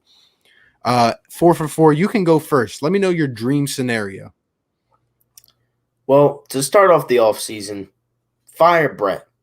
Look, I don't even care if you get a new coach right away. Fire Brett Brown.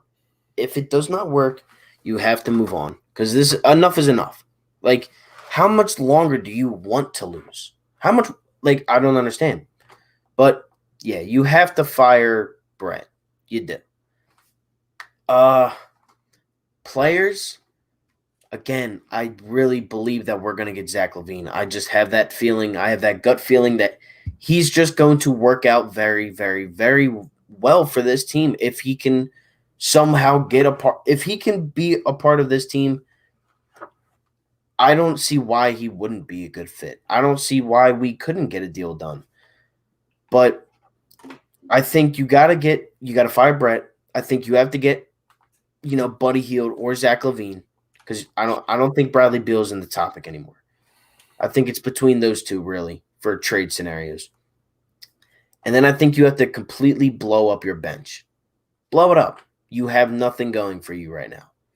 You have Matisse off your bench, and then what else? You're going to have Horford, maybe, but I think you need, a guy that's going to, maybe not even blow it up. You need to find a scorer off the bench, a guy that's just going to come in and get you buckets. That's what I think. That's my dream scenario, is just get a sixth man, trade for LaVine or Hield, maybe get rid of the Horford contract, and fire Brett Brown. Interesting. Obviously, this is just off the top of the head. We're throwing thoughts out there. I'm going to give you one. Here's what I would do. I think when it comes down to Buddy Hield and Zach LaVine, like you said, I want the most bang for my buck, right? So here's what I would do. I would fire Brett, get a new coach up in here, a veteran, experienced guy who's going to get on these guys. Here's what I would do. I would go out and acquire Zach LaVine. He's being underpaid. We can afford him. Maybe we keep Tobias, maybe not. Then this kind of leads into my free agent video. We go out and sign Joe Harris, shooting guard, Brooklyn Nets, who will be on the free agent market, shoots 40, 45% from behind the arc, can fill that JJ Redick type role, be a better defender. So we have Ben Simmons, Joe Harris, Zach LaVine. At the 4, we either have Tobias Harris or we go out and maybe move him around, get another stretch big up in here that can play the 4 and can defend.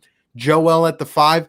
On the bench, like you said, we need pieces. Let me tell you, another piece that's in my video tomorrow, Montrezl Harrell, one of the most intriguing pieces on a free agent market. Imagine Trez up in here grabbing 8 boards off the bench for us, playing 25 minutes a night, 17, 18 points a game. We get Trez Harrell, we get another shooter off the bench, maybe a guy like a Bertans, or acquire some shooters from other teams in a trade or something.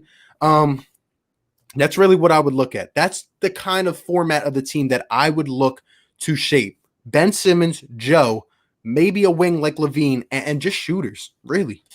That's what it comes down to for me. Yeah, look, if you free up the cap space between Horford and Tobias, if you get them both up out of here, you are dominant. Personally, I believe that you could be very, very, very solid with cap for a very long time. And everything you just said can realistically happen. You sign LaVine. You even can reconstruct his contract. You lock him up for the next 5 years. Yeah. He's under contract for the next 2 or 3, I believe, but he's going to demand a big deal. That's where I think Tobias will end up getting up out of here. We'll bring in a stretch big to fill that role. If that doesn't happen, another guy I can see us going for is Otto Porter, another nice wing. But I definitely think we need a guy like a Joe Harris. A lot of people are not talking about him yet. You'll see in my video tomorrow. Joe Harris is a guy the Sixers need to sign. We need that guy. I'm sorry. I miss JJ Redick. I do. No matter how bad he got posted on the defensive side of the ball in the playoffs, I think there's ways that you can work around that. I'm not saying it's going to be perfect, but can we be honest here? Brett left JJ to die on the floor. He did. Every possession. He had him on Kyle Lowry. Lowry was just blowing by him. Or whoever got switched on to JJ. There was no help. Joe Harris will be better than that, and you can work around it, and Harris is going to knock down shots. We need a guy like that, whether it's him, whether it's Buddy, you know? Yeah, and then you could realistically have nothing missing. You could realistically have 3 guys scoring 20-plus a night. Ben, Joel, and LaVine. Mm-hmm. And then you have Harrell averaging 15 off the bench. Yep. He's an energy guy. He would love it here in Philadelphia. Are you kidding me? You throw him an alley-oop, he grabs an offensive rebound, puts it on the floor, and then does a little cockback slam. Are you kidding me? Man. He plays with energy and emotion, and I would love that. He's not going to shoot the ball at all, but he is a dog. He will get down and do the dirty work. All this crap we see where guys don't even put a hand up on defense, no. That will not be Montrezl Harrell. Not at all.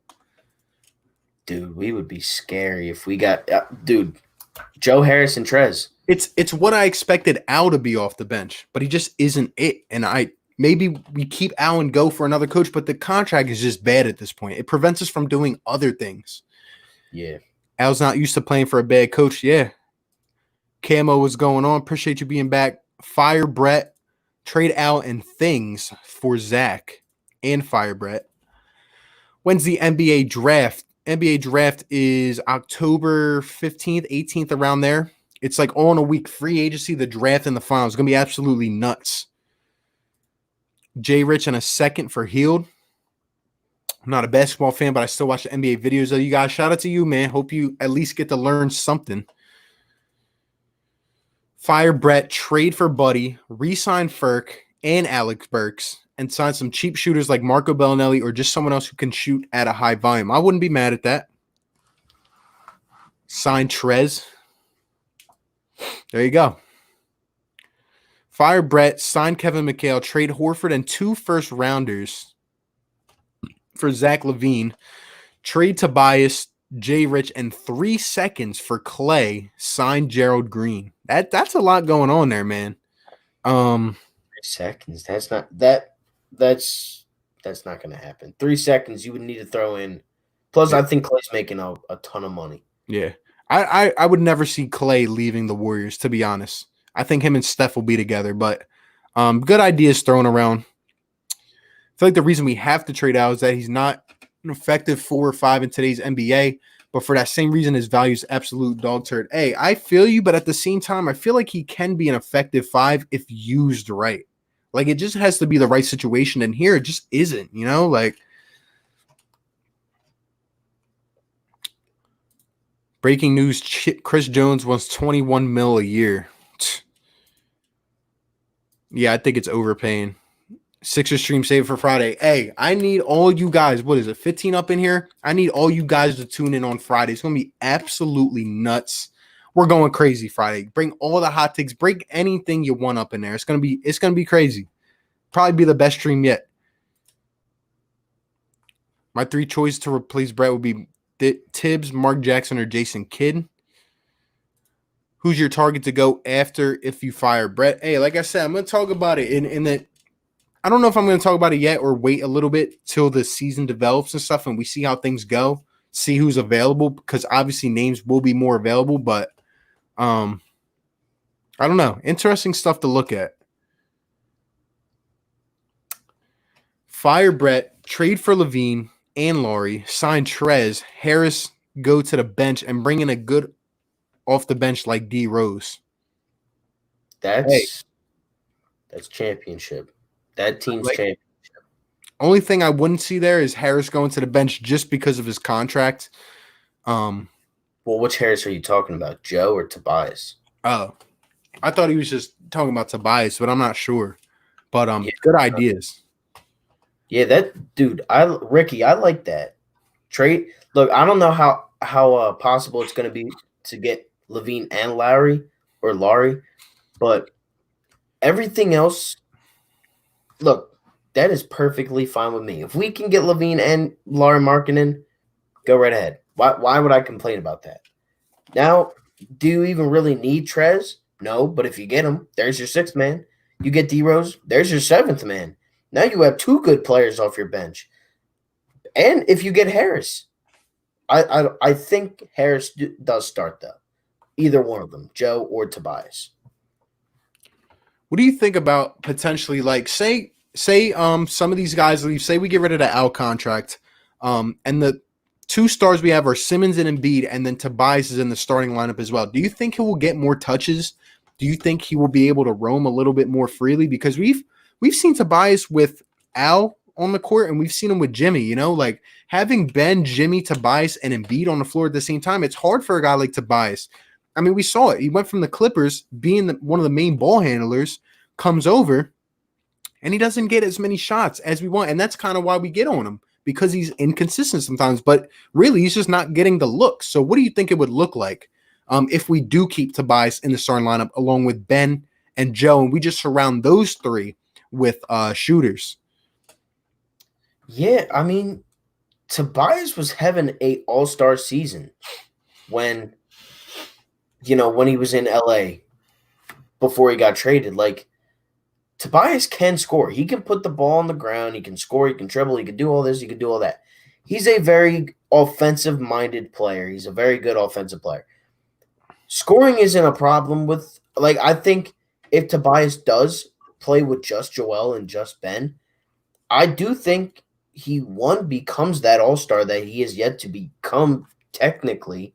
And I also think he averages career highs. Like, I think he averages like 23, 25 points a night.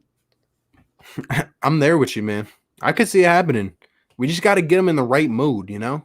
And he has to be that guy. Like, he has to find the confidence in himself to say, all right, well, maybe I'm not the second option. Maybe I'm not even the first option.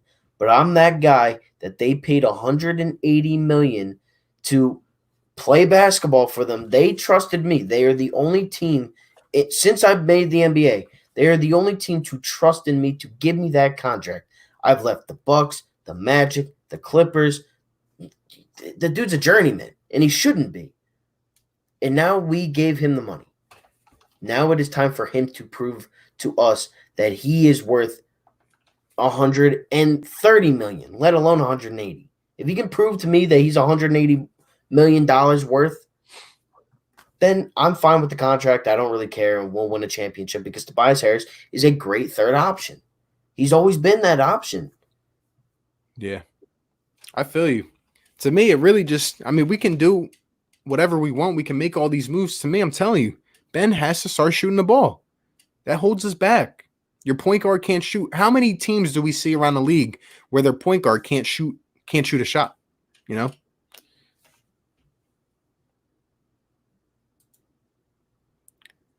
Camo says it's going to be lit. Hey, definitely, man. Definitely. Mark Jackson to Philly, please. Hey, I wouldn't be mad at it. Definitely a name who will be on the top of the list if we do indeed get rid of Brett. Yeah.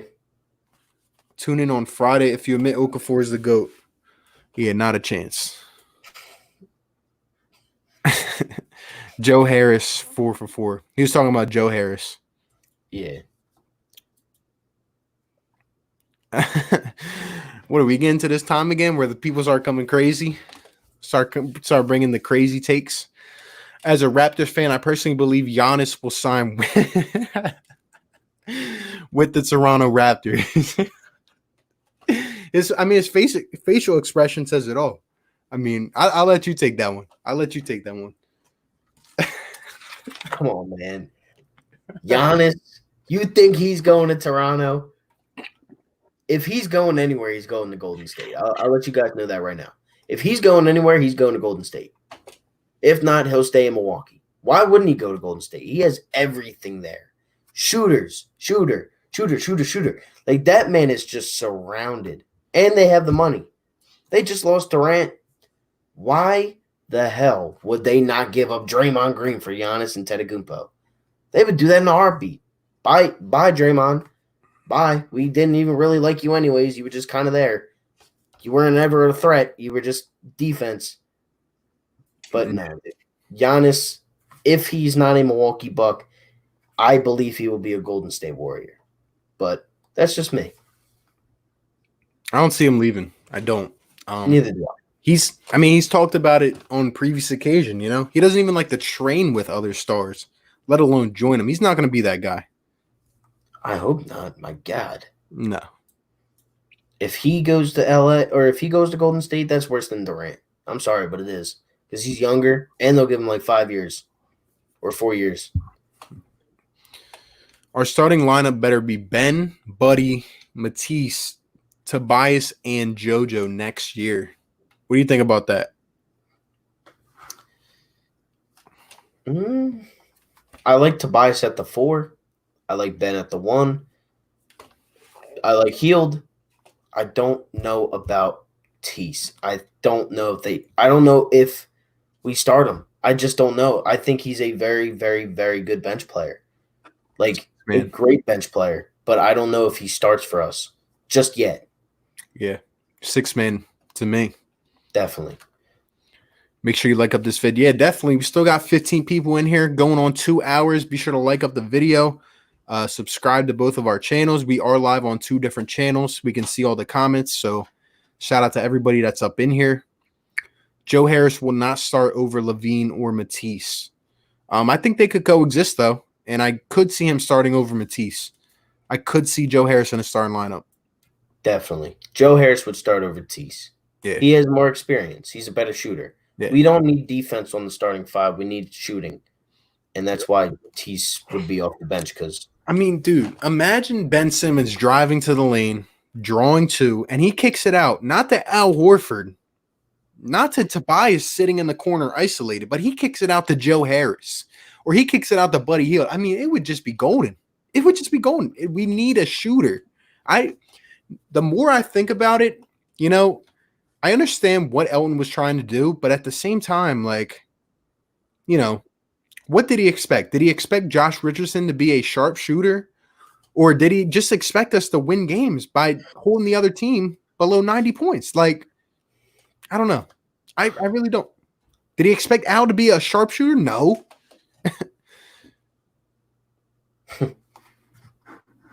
Shane, you're coming out with these takes that just they're funny to me. The Knicks, they're not getting My guy Giannis. Brokey right here, Raptors fan says, I'm a Raptors fan. We're not getting Giannis. Let him know. Not a chance. Nicholas Ninkovic, keep dreaming. I'm surprised he's still up in here, Go James. That's the first thing I agreed with you on, Goat. I thought last year in free agency, the Sixers should have gotten a point guard like Kemba and moved Ben to the 3 or 4. I wouldn't be mad at it. I don't know. Everyone's saying to move Ben to the 4. At the same time, I think he can be a point forward. He can handle the ball duties. Now, whether he's at the 3 or 4, on paper, different story. But he just needs to shoot the ball, man. People forget how good his IQ is as a passer. Yeah, I mean, why shouldn't he run the point? He passes better than anybody else on the team. And he has some finesse to him. Yeah. I don't trust Shake to bring up the ball. It's Shake Milton, people. Come on. Are you serious? Giannis going to the Knicks. Come on now. Shane's camping vlogs. I mean, you just keep topping your own.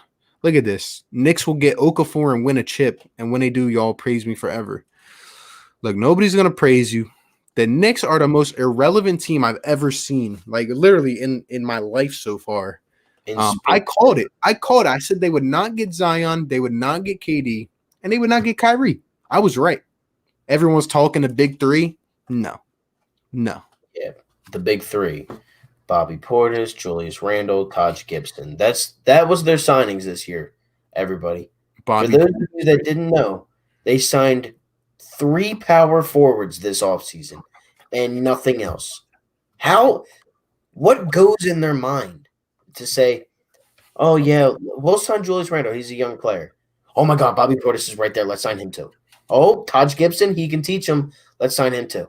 And they inked these guys for years. It's not just a one and done kind of vet contract. Taj Gibson. Yeah, I don't know. Man. Crazy. Suck. Turian Williams says we got to look at these players for who they are, not who we want them to be. Ben isn't shooting and Tobias isn't going to become the $180 million man. Got to change our coaching before anything else. Hey, man, I'm there with you.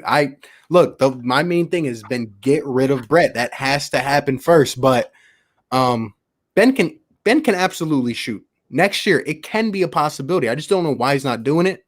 Someone's got to get it out of him, though. But you are right about Tobias. He'll never live up to that $180 million mark. But he has to be serviceable.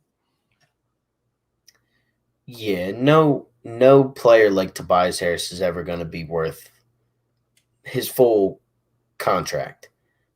It's just not going to happen. He's not Joel Embiid. He's not Ben Simmons. And he's making more than those two. That's saying something. Yeah. That's just they were scared. They were scared. They panicked. And they gave up too much money for Tobias Harris when they should have given it to Jimmy. I don't care that Jimmy's 5 years older. Jimmy knows how to win. Jimmy's your closer. Jimmy's Jimmy. In all reality, I mean, they gave it to him because they didn't want to lose both of them. They knew how it would have looked, honestly. But then you really look at it. Why couldn't you have gotten a guy like Kawhi? Why couldn't have you gotten a guy like Paul George? I mean, that's just shots that you could take. But then, all right, so say if you don't sign anybody last season, yeah, it looks bad at the time. But now you have so much cap room for this year, which it doesn't have the same star power, and I'm not saying it does. But you have younger players. Brandon Ingram, could you imagine Brandon Ingram's an all-star. You put him on this team, you put all the key role players on this team. It's not all about the superstars sometimes. The Lakers, when they were dominant with Shaq and Kobe, only had Shaq and Kobe. They had Derek Fisher at the point, Rick Fox. They just had good, great role players. And Yeah. Honestly, it's not a bad idea, but it's too late for that now. Nobody's taking either one of those contracts. Man. I yeah. About my other comment, or we sign a guy like Joe Harris to start in our lineup would be Ben Hield, Joe, Tobias, and Joel. I can't see Buddy Hield and Joe Harris being in the same starting lineup. I think it would be either or. Yeah, that's too much shooting, man. As crazy as that sounds, now you need to throw a little bit of that on the bench. With Tease off the bench, yeah. I agree with Terry on a big part of the reason we're here is because we're a poor team at evaluating talent and developing talent. I mean, look at Fultz, man. Number 1 pick. And we couldn't. That's a weird story. Actually, I was watching this video. I think it was last night, and some dude did a amazing breakdown. It said from the process days to Brian Colangelo's burner account, and it went through the whole thing. And like just looking at the picks that he accumulated in terms of Sam Hinkie, like he turned like 7 picks into like 20. Like he was just absolutely nuts.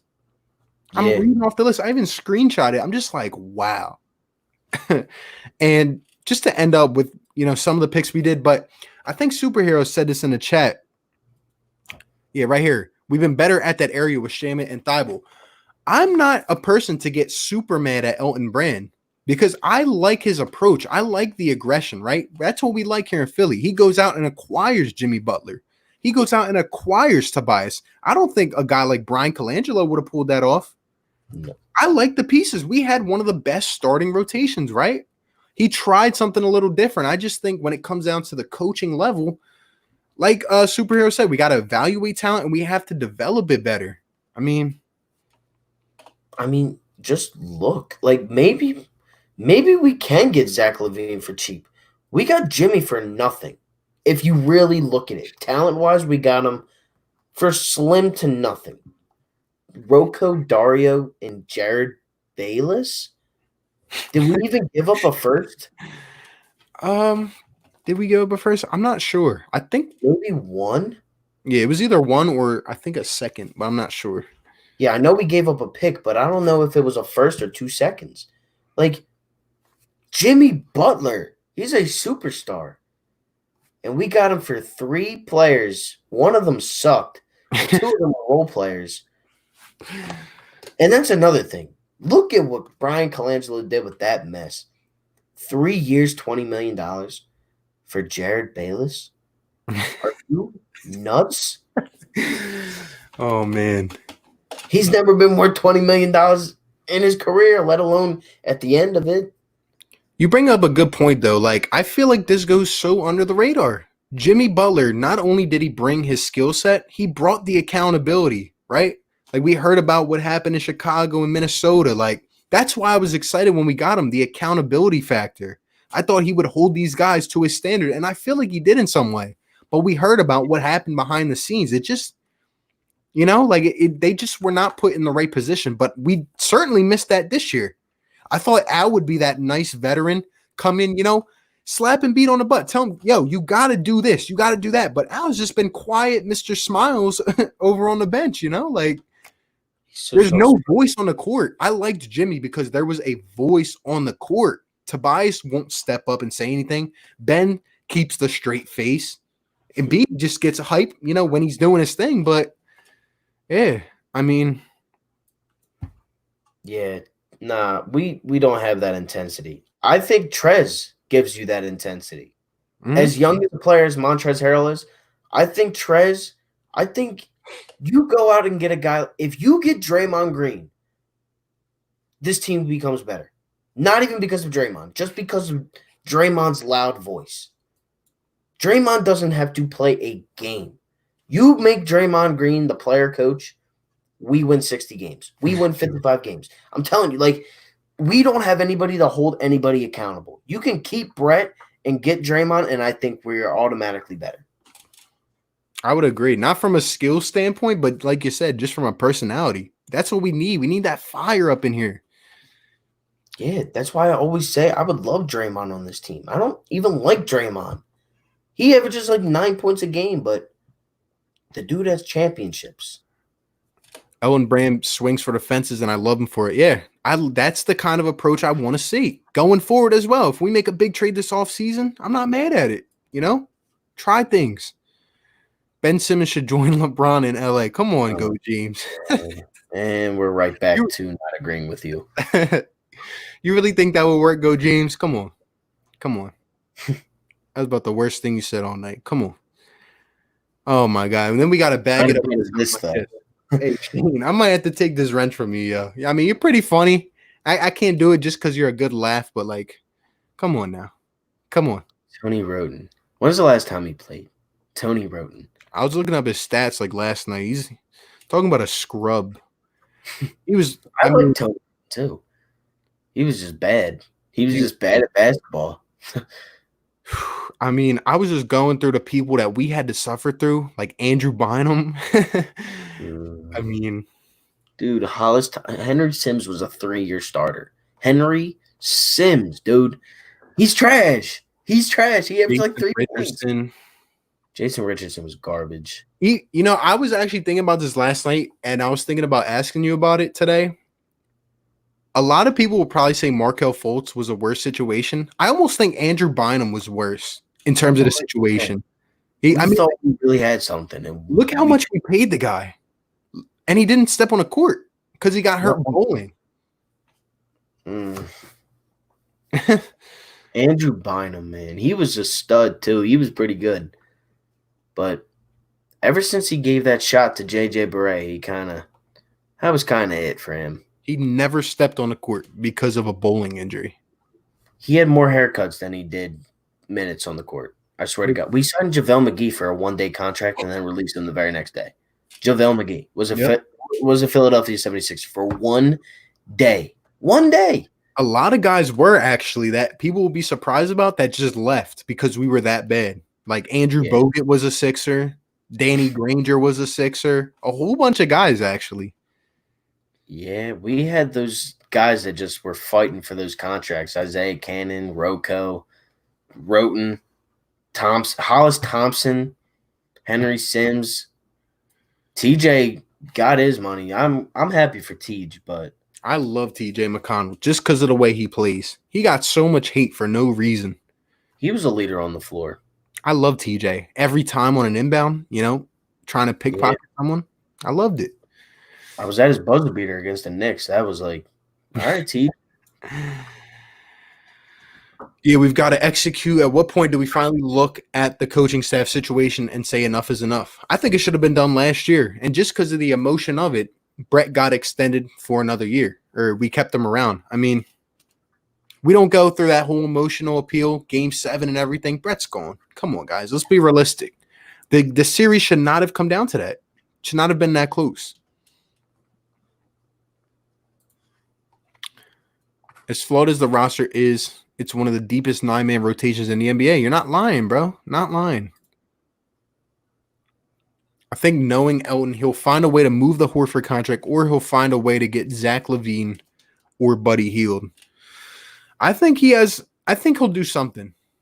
We'll talk about it more as we go forward, but the thing to me, that's even more crazy about Elton Brand is, I think in terms of Al Horford, he sees himself.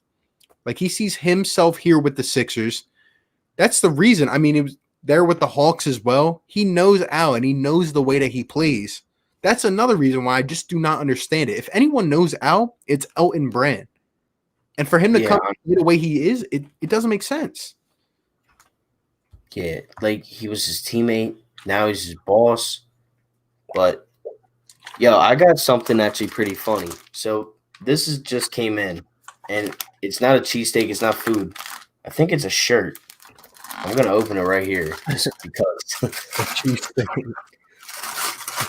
Expected to make it past the second round. This year, we're better than Boston. Toss up at worst with the Raptors. Hey, man, it's going to be different in the playoffs. I don't know. Maybe second round. Jimmy Butler is clutch, but never proved to be a superstar, but better than Tobias. I mean, he's an all-star. might never be a superstar, but to me, he can be a number 1 or number 2 on a championship team, and he can hit the big shots. Really, when it comes down to it, it was Jimmy that made that layup in Game 7. It's Jimmy that hit that buzzer beater. I loved him here. Yeah, Jimmy was our guy. Draymond would be better than Brett. Nah, man, your points are not true. You're just funny. Hold up, I'll be right back. 2 seconds.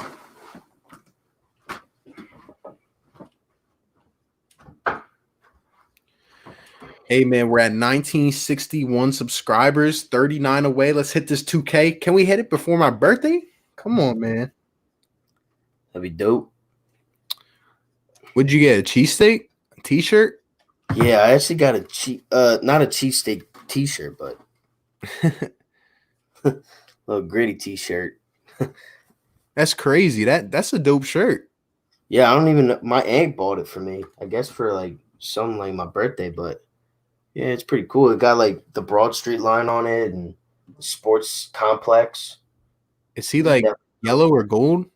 I'm trying to see it. Yeah, he's I think he's yellowish. He's more yellow than orange and gold. I actually think he's gold. But yeah, this is dope. It got the skyline like right on his chest. That's crazy. Hard to see, but I'll try to put it up a little bit more. I like it. I like it. Yeah, it came in this. Yeah, it's weird.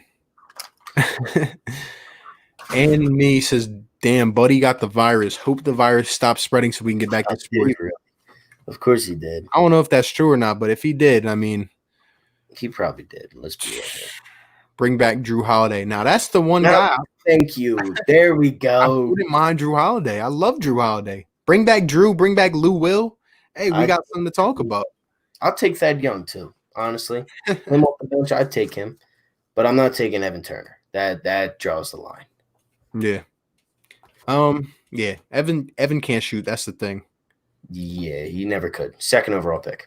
Give me a couple years back, I'll take Iguodala back, but he's up there in age. Yeah, I'm definitely not taking any of those guys. Arnett Moultrie, James Anderson, Thomas Thompson, Spencer Ware. Hold up. Shout out to my guy up in here. Sports Talk with Bro says Trey Ben Simmons, he can't shoot. And yeah, hey, Sports Talk with Bros out here imitating Brian Colangelo, but he forgot to go on his burner account, Eric Jr. Hey, bros, you're on your main account, bro. Come on. Nah, I know you're messing around, but Sports Talk with Bros is up in here. You know, me and him differ on opinions, but the reason I appreciate him is because we can just have a logical conversation about it. Like, we don't agree on some things, but we can just talk about it. But yeah, Bros is a lot more patient in terms of the Sixers than I am. Yeah. But look, man, when it comes down to it, there are things that need to happen. We've been talking about a lot, Bros. We've been talking about potential trades, free agent signings, a whole bunch. Bros, let me know in the comments if you're up in here still. Where do the Sixers end up in the playoffs this year? First, second, Eastern Conference Finals? Let me know, bros. I want to know from you. Yeah. I mean, you're the OG. Yes, sir. Elton knows. I just think it's taking care of bad situations on teams. Jimmy bullied Towns and Wiggs and Tibbs. He bullied them. Like, it was actually pretty funny. Like, he brought a bunch of bums and then played with them and beat them. That's the type of dog that we do not have. We do not have a dog, a killer mentality. That's what we're missing. Josh would be a great six-man. Think he'd own second stringers. Yeah, I'd much more prefer him on the second unit at this point. Yeah, his contract is good too. 25, 3 years. Yep. Does 444 ever wear anything other than sports gear? I don't think so. Like I'm gonna be honest with you, bro Key. I literally don't. Like, I literally have nothing else other than my work shirt that is not Philadelphia sports. I'm being completely honest with you. I wish I could lie about that, but I really can't. Head to toe, man. Oh, Fire shirt. Buddy Hield did test positive. Hey, at this point, he's already a Philadelphia 76er, you know, somehow, some way, whether he's injured or sick, he'll find a way. He'll find a way. He'll be the only player next season to get it too. Ben doesn't need to shoot, just needs to play power forward. I don't know. That's what he is. That's what he's meant to be, bros. And Bros is up in here, says, I think they beat Boston and lose to Toronto because Marc Gasol is Embiid's father. Look, I'm also scared of Toronto. I will rather play the Bucks than play Toronto. And you know why, bros? It's not because of Marc Gasol. It's because of Nick Nurse. Nick Nurse is Brett Brown's father. He can own Brett Brown in a series. There's no reason the Raptors should be winning 50-plus games. With losing Kawhi, their best option is Pascal Siakam. Their second option is Kyle Lowry. Come on, bros. You got to see what I'm saying here. They would win that series because Nick Nurse would outcoach Brett Brown. Gasol and Jokic, though, slimmed down a lot during quarantine. Jokic lost like 50 pounds. Gasol lost a lot of weight too, but I don't know. There's no way like you can tell me that Marc Gasol should be able to lock up Joel Embiid. There's no way. He'll be a Sixer next year, though, and he won't be able to guard a fly. He won't be able to guard a rock that's not moving. We all love Ellen taking a risk, but he takes the wrong risk probably because of experience. I mean, he's new to the business, you know. I think he's taking some good risks. He's a very good drafter. I will give him that. Tease and Shamet were very good picks. He's meant to attack, finish, and get assists off of those drives to the rim. Hey, I mean, he can really be a point forward.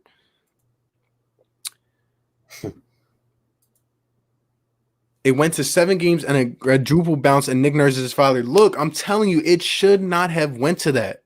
It really should not have went to that. I'm not saying that Nick Nurse, all of what Nick Nurse did caused, the Raptors to win that series. But look, Brett Brown, you cannot tell me that Brett coached well in that series. I don't think he coached well, especially near the tail end. Sure, he had a couple good games, but there were games where Ben was neutralized, where Embiid was not healthy. Game 7 is a perfect example. I mean, look at the plays that are designed out of timeouts. Last 5 minutes, last 7 minutes of the game. It just can't happen. We're running out of the shot clock. Guys can't get open. I don't know. We just see it different, but I respect your opinion on it. I got this stat from you. 9 minutes. I said I got this stat from Broads. 2 minutes plus 9 or minus 9 for Greg Monroe. That's not on anybody but Brett and Monroe for being bad. Like Greg Monroe's trash. He should never have gotten minutes to begin with. But he shouldn't have. Yeah, that's on Brett to throw him out there. Bros, tell me this. Tell me this, bros. I see you up in here says you're correct. He shouldn't, and that's Embiid's fault, not Brett's. Look, tell me this, bros. If I understand there needs to be a certain threshold of talent to compete. We talked about this personally. But look, if that is the case, how are the Raptors doing so well this year after losing their one star? How? I need an answer. I need an answer because there's no way. I watched the Raptors play the Sixers earlier in the year. They're tenacious as hell on the defensive side of the floor. I mean, we can't even breathe off an inbound. That goes down to scheme, bros. That's not talent. Kyle Lowry can't lock people up, but somehow he does in the way that Toronto plays. Yeah, we just seem to get outperformed by a lot of teams that we shouldn't be. There's no reason that the Pacers should have beaten us twice this season. I don't care that it's in their stadium. The Pacers are not better than us, and they are ahead of us in the standings. Hold up. I got just one thing. Bro says you value regular season basketball. I've explained this before. Right. But you were just the one to say that we would lose to the Raptors in the postseason, right? So you're basically saying, okay, the Raptors are a good regular season team. We get to the playoffs, and they're not going to be as efficient. But you just said we would lose to them. How? Do you agree or do you not agree that the Sixers have more talent right now than the Toronto Raptors? I'm loving this conversation. This is what gets me fired up. They have a rookie, basically. at starting small forward. Yeah, They have like I don't even remember his name. Boucher, right? Is that his name? Yeah, Boucher's their backup. Nah, it's something Davis, Terrence Davis. It's either him or I know Anunoby starts too sometimes. Yeah. There's no way that Siakam should be a number one option. And hold on, excuse me. Yeah, Kawhi travel. Don't forget that. Yeah, he did. He really did. It hurt twice. twice in one play right here. This team is Yeah, I mean, coach, no discipline. Yep, no accountability. Kyle Lowry can absolutely lock people up. That's all he ever did in his entire career. I understand what you're saying, but there's no reason to be locking up a 6'10" power or point guard in Ben. There's no reason why Ben should be locked up by Lowry because he's just bigger and stronger. I was being sarcastic with a Marc Gasol joke. Bros, do you think the Sixers would beat the Raptors in the playoffs?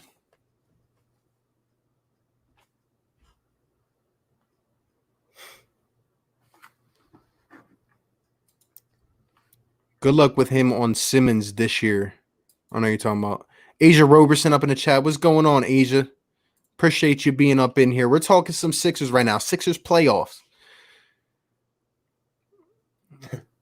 Sup, Dad?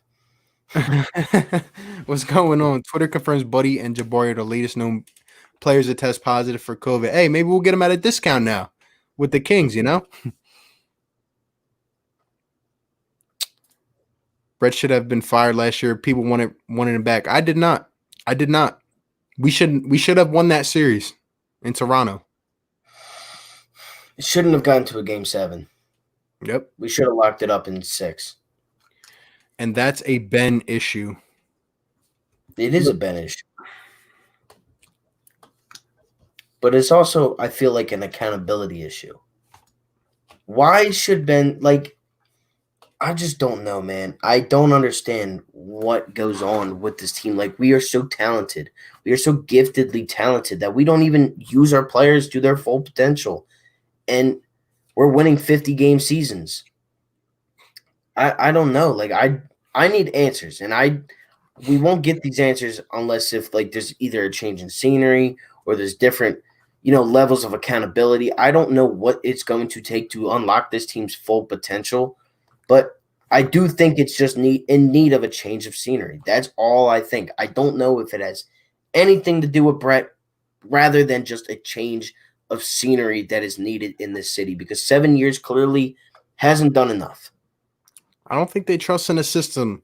Bros, I want to get your opinion on this because we've been talking about a lot of stuff. And let me ask you, in terms of Al Horford, where do you think that lies? Is that Al's fault? Or is that Brett's fault? Is it the system? Is it Elton's fault? Where does that fall? I'm just trying to pick your brain a little bit, but good debates, good questions.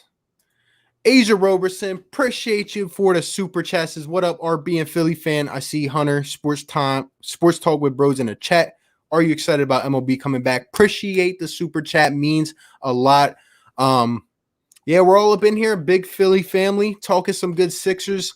In terms of the MLB coming back, I did make a video about it. I'm not too high on it right now. I'll probably get more accustomed to it, but at the same time, it's just like, is it going to have that authentic feel with no fans in the stands, no one, getting near each other? Is it going to be the same 60-game season? Was it kind of rushed and forced?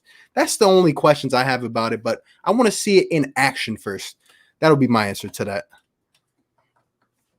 Yeah. I mean, I'm excited just to have sports at this point. But again, with all this COVID stuff coming back into play, who knows if we're even going to have a season anymore. I don't know. I hope we do. But, we have NHL, we have MLS, we have NBA, MLB. We have all of it coming back July. We're just going to have to wait and see because it's still 2 weeks away from even the MLS starting back up. But the MLB will start first. July 1st in 7-8 days. So we'll just have to wait and see. Yep. Appreciate you for being in here though, Asia. Let's see. Chris DeMeo, he's not a developmental coach, just a philosopher in a suit. Look, man, I'm telling you, like, I agree. Like, these guys, Ben should be shooting the ball by now.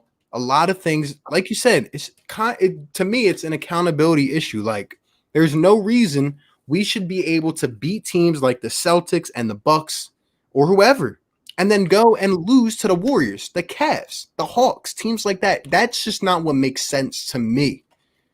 The Cavs and the Warriors. Oh my God. It's embarrassing. It really is. It gets embarrassing at times being a Sixers fan sometimes. Honestly, there's just no reason. Yep. If it wasn't for Ben and Joe's individual greatness, we would still be drafting top 5. That's the thing. I mean, look, these two are generational talents. They should be, like, I know Bros makes the argument that they're not old enough, they're not mature enough. And yes, he's right. History does show, for the most part, that stars need to get into that prime age. But I'm telling you, we can be something special here. These guys can make the championship. I mean, we were one bounce away last year. We might end up beating the Bucks, and we probably win the finals if we do that. If that bounce doesn't go in, if we win that game. So I can't just say that because they're young, you know, I'm just going to wait years and years. I don't view it that way. Yeah, you're not wrong. I'm not blaming Embiid mostly for his post offense. It's a BB issue. Yeah. And there's no reason that Al Horford should be out sniping threes, 8 to 10 threes a game. It just doesn't make sense. Yeah. Brett or Horford should come off the bench. If he's just going to shoot threes, why is he starting? Yeah. It took us 55 games to realize that. How many points do you think Simmons will average in the playoffs and next season? I mean, if he's not shooting the ball, I think he'll average his regular 16, 17, 18 points. You know, maybe less some games, more others, but. Yeah, I mean, for our sake, I hope he's our third best scorer. Just because that means Tobias is actually putting the ball in the basket. Yeah. I was asking you this question earlier. You guys let me know in the chat. Like, before we had JJ Redick and Ben Simmons was still getting neutralized. Now, if they take, priority on the shooters, whoever maybe steps up for the Sixers, whether it's Shake Milton, Ferk, whoever, what is going to happen with Ben Simmons? I feel like they're going to find ways to close in on him, really. And we're going to have to rely on Tobias and Al to hit shots. And I just don't know if that can happen. We don't have shooters on the low block area where Embiid is posting up. If Embiid's on the right block, there should be a shooter on the right block. Yup, I've been saying this. And when teams like Boston bring the double team, Embiid has to arch it over his head above 2 defenders. And it just doesn't work. It doesn't work. Things get way too cluttered. Al Horford has had a bad year individually. His confidence is shot because he's struggling playing the 4 and he's not a stretch 4. Right. So he's playing the stretch 4, but isn't that the part of the scheme as well? Like, shouldn't he be coming off the bench? Not Brett's fault for putting him there when Elton signs him. So some fault goes to Al, Brett, and Elton. I can agree with that. But at the same time, it works. You move him to the bench, but it takes 55 games. I don't think it should have took that long. Yeah. That's where I have the problem. That's the problem with Brett. I feel like he just takes too long to realize these things. He just doesn't realize things don't work, and it just sometimes turns out to be a little too late. Hunter defending Brett Brown again. Hey, everyone knows Bros. That's a man that defends Brett, but nah. He said it himself that he does want a new voice up in here, and I agree with that. 4 for 4 agrees with that. But yeah, I got to put more blame on Brett. I really do, because at the end of the day, a company goes under. Who do you look at? You look at the owner. You look at the GM. You look at the guy in charge. And look, Brett, every night, Brett is his job is to get these guys up and have them playing the right way. And sometimes they just do not look right. They don't. I do think Brett is smart, but I think he talks so much that players over time tune him out. Hey, I felt the same way. He's more of a guy that'll charm you with his words, but in reality, he's not really saying much. No, it's Brett's fault. He can just bench Al as a backup center, not wait half the season to go by and realize Al isn't a 4. Yeah, I mean, it took half the season to realize. Ben has the talent by 4, even without a consistent shot. He just needs the confidence to believe he can do it. Yeah. That's my mom. My mom. She's a big Ben fan. Hey, I'm right there with her. I feel it. She's exactly right. Ben, he has the jump shot too. That's the thing. Like, I really feel like he has the shot. He's just not shooting it. Welcome to the chat, though. Appreciate you for tuning in. If Pop was your coach, Ben would be balling right now because Pop would be getting in his face a lot. I've said this before. I've said with that exact name too, Greg Popovich. Yeah, last Wednesday. Yeah, Ben would be shooting the ball by now. Brett has big say on Al. Entirely false. Yes, it should have taken 55 games, and here is why. Yo, people are coming at bros. This is funny. This is funny. I love this debate, though. This is good. Me and bros always get up into it about it. Regular season doesn't matter. Everything you do in a regular season is just to try things out for the playoffs. He was trying to find a way, and it wasn't there. So then he made the move to the bench. But really, bros, 55 games to find a way? Like, what is the way? Especially if the same system is being run. Like this, it's just the same thing over and over and over. Like, it just doesn't make sense to me. It really doesn't. Yeah, like doing things over and over and over again literally lead to people becoming insane. He's making us become insane because we're just watching the same thing over and over and over and over and over again with different, like, it's the same result, especially on the road. We lose every single away game. It's ridiculous. I've never seen anything like it. But, that's not on Brett. I'm not blaming Brett for the away losses because there's no reason why why we should play great at home and terrible on the road. That's not on Brett. Is some of his substitutions different? Maybe. I don't know. I'm not Brett. But he just, I just think there's a new change in scenery that needs to be made. Rather, just beyond the point of I don't even like Brett Brown as the head coach. I just think it's time for a new voice. I think it's time for a leader that's going to take charge and take advantage of they just need a new voice. They're not listening to Brett. It clearly shows because why would Jimmy Butler leave if he liked what Brett Brown had to say? Superstars don't leave because of that. Hey, bros, I got another question for you. I know I'm hitting you with a lot here, but let me know because we've been talking about this.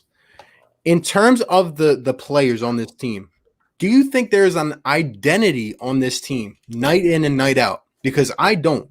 I see one night Tobias steps up and puts up 30. The next night he's nowhere to be found. One night Joel puts up whatever, and the next night he's not found. Is there an identity or not on this team? And if there is not, who does that fall on? Give me an answer to that. If Simmons was on the Warriors, he's shooting 35% from 3. Yeah. I mean, he's shooting the ball. At least shooting the ball. That's all we want. Brett Brown's system doesn't match his talent. That's a good point.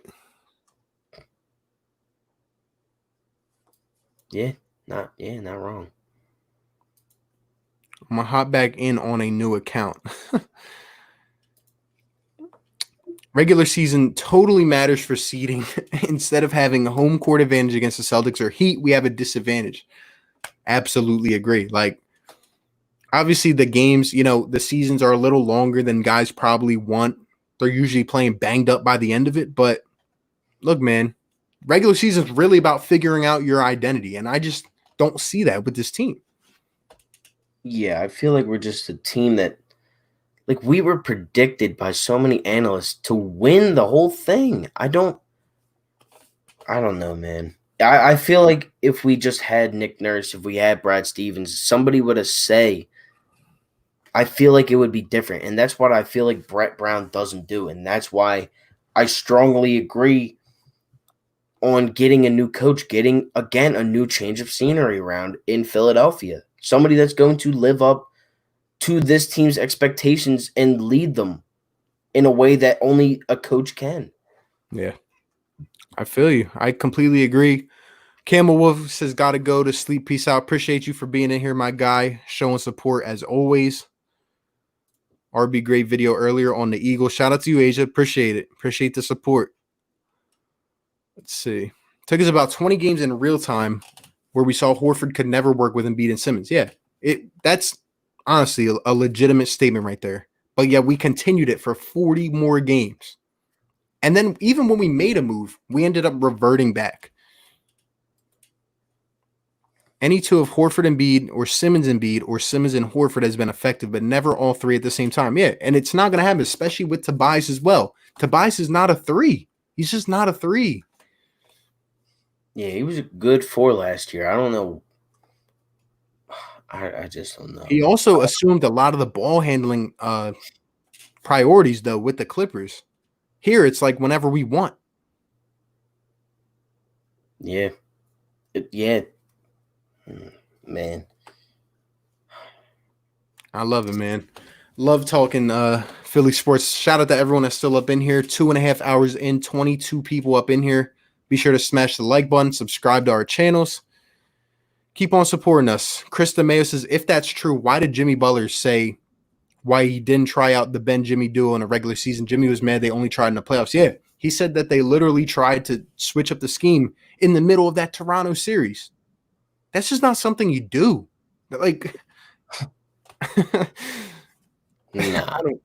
I mean, you've heard the podcast, right? Like, Jimmy talked about, regular season meetings where he expected to go in there, and it's just quiet. They don't even talk. Like, I don't know.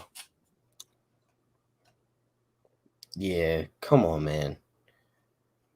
Away losses because the team tuned Brett out. Yeah, and they just don't. They play down the competition. They don't give it their all. Like. I just don't think they care. I don't think they believe in Brett. Dude, you were funny during the draft. Yeah, get up on out of here, yo. Thank you for giving us that division. Thank you for that. Yeah, come on, man. We all know you wanted that. What up, guys? What is a taxi squad that MLB is using for 20 other players that aren't on the 40-man roster? I have no clue. Yeah, I don't know either. I'm going to have to look that up. Unfortunately, no leader on the team, bench, or court. Yeah.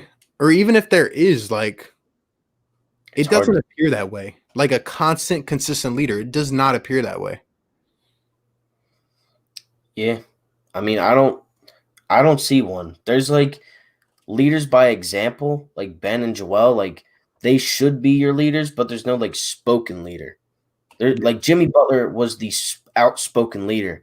And I know you're going to hate this because you don't like Draymond, but Draymond would be a great leader on this team. He's the leader that we are missing. Vocal, yeah, absolutely. Yeah. It doesn't even matter about skill at that point. If you get a guy like Draymond that is just going to get in your face, he yelled at Kevin Durant in playoff action. Like, Kevin Durant's 1,000 times better than Draymond Green, but Draymond led that team. There is no Golden State without Draymond, I think. Like, they're going to be great, but he helps Steve Kerr bring his point across even more because when they can't hear Steve Kerr on the bench, they can certainly hear Draymond. I completely agree 100%. Without Draymond, there is no Golden State. But here's the thing, to kind of bounce back off that, with Golden State, they have Steve Kerr, right? And, of course, Steve Kerr doesn't make Kevin Durant shoot as well as he does or Steph Curry. But guess what? We saw this year, right? The Warriors are what, a 10-win team? But Steve Kerr will not hesitate to break his clipboard over his knee on a random Wednesday night. And that's a team that's not competing for anything. That's the team that took down the Sixers with G League players. Yeah, That dude. team, there's no way. Like, I'm not saying Steve Kerr is the best coach in the world. He's been blessed with the talent, right? But Steve Kerr will not hesitate to hold his guys accountable. And we don't have that. We had Jimmy Butler, but we did not have the coach with it. But I completely agree with you. Yeah, and it sucks to say that. It really does, that we are in our third year with these two guys, and we had a leader for half a season, and it got us the furthest we've been since 2012. Imagine if we had Steve Kerr along with Jimmy Butler. Yeah, we would. Yeah, because Brett Brown, all he does is point. Timeout. Got to go over a play that they're not going to run. Yeah, I even made it a point that they talk more to the assistant coach, Joseph Blair. People don't really know who that is. He's the guy that always stands near Brett. They go to him during timeouts. Yeah. They went to Monty Williams last year. Monty Williams should have been the head coach. He became a head coach. He's in Phoenix, and Phoenix is now in 1 year. Phoenix went from trash to a little bit less of trash, but they're still fighting for something at this stage in the game. Like, they're not like the Pistons. They're not out already. Have you ever heard the players talk about how good of a coach Brett Brown is? I've not heard it once. No, they've heard never guys talk about. Oh, yeah, I like Brett. They say I like Brett, but they never talk about his coaching. You know what the first thing I heard on that Jimmy Butler podcast was? Spoelstra will hold these young guys in their place.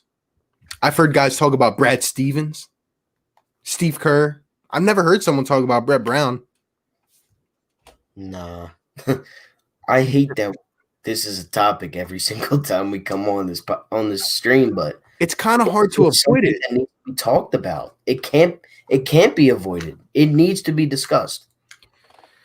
Look, and like, I'm not saying, we get a new coach and we're going to win 70 games, but you will just see a different flow in the team. You will just see a different tempo, atmosphere, swag, whatever you want to call it. It will be different. These guys will not come out one night and play like studs, and the next night we're on here ranting. We're on here breaking stuff, Yeah. I think a prime example is going to be the Phillies. Watch them. Watch the Phillies this year in these 60 games when they all mean something. Watch how different the pitching rotations is going to be. Watch how carefully Joe Girardi puts out his guys. Watch. We're going to flow a lot better. We're going to win a lot more games. Yep. I do think we should go back to Al and Embiid. They told us this was the playoff lineup. I'm sorry, man. I cannot do it. If we do that, we're in deep trouble. And I think it could happen because of Brett Brown. He's a great four. When he plays the four, he's much more aggressive on the boards and a solid post defender. I think we'd be happier with Tobias if he and they were put in a position to succeed. Yeah. Let's see. I kind of agree with Broads about the regular season. It matters because of seeding. Yeah. I mean, really, that is what it's for. And it's also to figure out who you are as a team. Yeah. And that's the thing with our team in the regular season. We've never found our true identity in the regular season because we're always hurt. Hey, real quick, shout out to Asia Roberson, always showing some love. Shout out to you, keeping it real, showing some support. Says the video you put out where Jimmy Butler was on JJ's podcast was deep. No wonder Jimmy wanted to leave. It's like Brett forced him out, but that's why I would come back here to practice from Jimmy had me dying. Yay. Appreciate the super chat, by the way, Asia. Much love, much support to you as well. That explained the whole thing. That whole podcast, I talked about it in depth. I listened to the whole thing. Him and JJ were pretty much just laughing about it. They would come back, they would go to practice, watch film, and they wouldn't even say anything to each other. They would go in there. Jimmy said they went in there to figure out a game plan on how they would be utilized, and nothing. Crickets, just watching film. And then he said that he had that meeting with Elton after the season, and apparently they said they wanted to control Jimmy. They wanted to control Jimmy. You can't control the beast. Come on, man. Appreciate the chat, Asia. They're idiots. I swear to God. It's unbelievable. Let's see. Oh yeah, this is the one. Appreciate it, Asia. Let's get back to this comment though. Ricky says, imagine Sixers had coaches like Pop, McHale, Rick Carlisle, Mark Jackson, Van Gundy's brothers, Tim Duncan, or Jerry Stackhouse, leaders of men and hold everyone accountable. I completely agree. That's the kind of guy we need. Yeah, you know who I think could be a dark horse for our head coach next season? Chauncey Billups. I can see it. Bring him out of the analytical game. Bring him into a coaching job. Why not? Give him a shot. I guarantee you we win. I guarantee you we're higher than the 6th seed. I'm there with you. I'm there. He knows how to win. He's won a championship. He's a finals MVP. He beat Kobe and Shaq. Yep. And he was going for the Cavs GM spot or something, right? And he said no a couple years back. Yeah, I mean, come on, man. It's just that simple. I don't think the Sixers can go far because they lost Jimmy and JJ and couldn't win with them. It could be hard. I think they should trade Embiid for Beal and a pick. I don't know. I can't give up yet.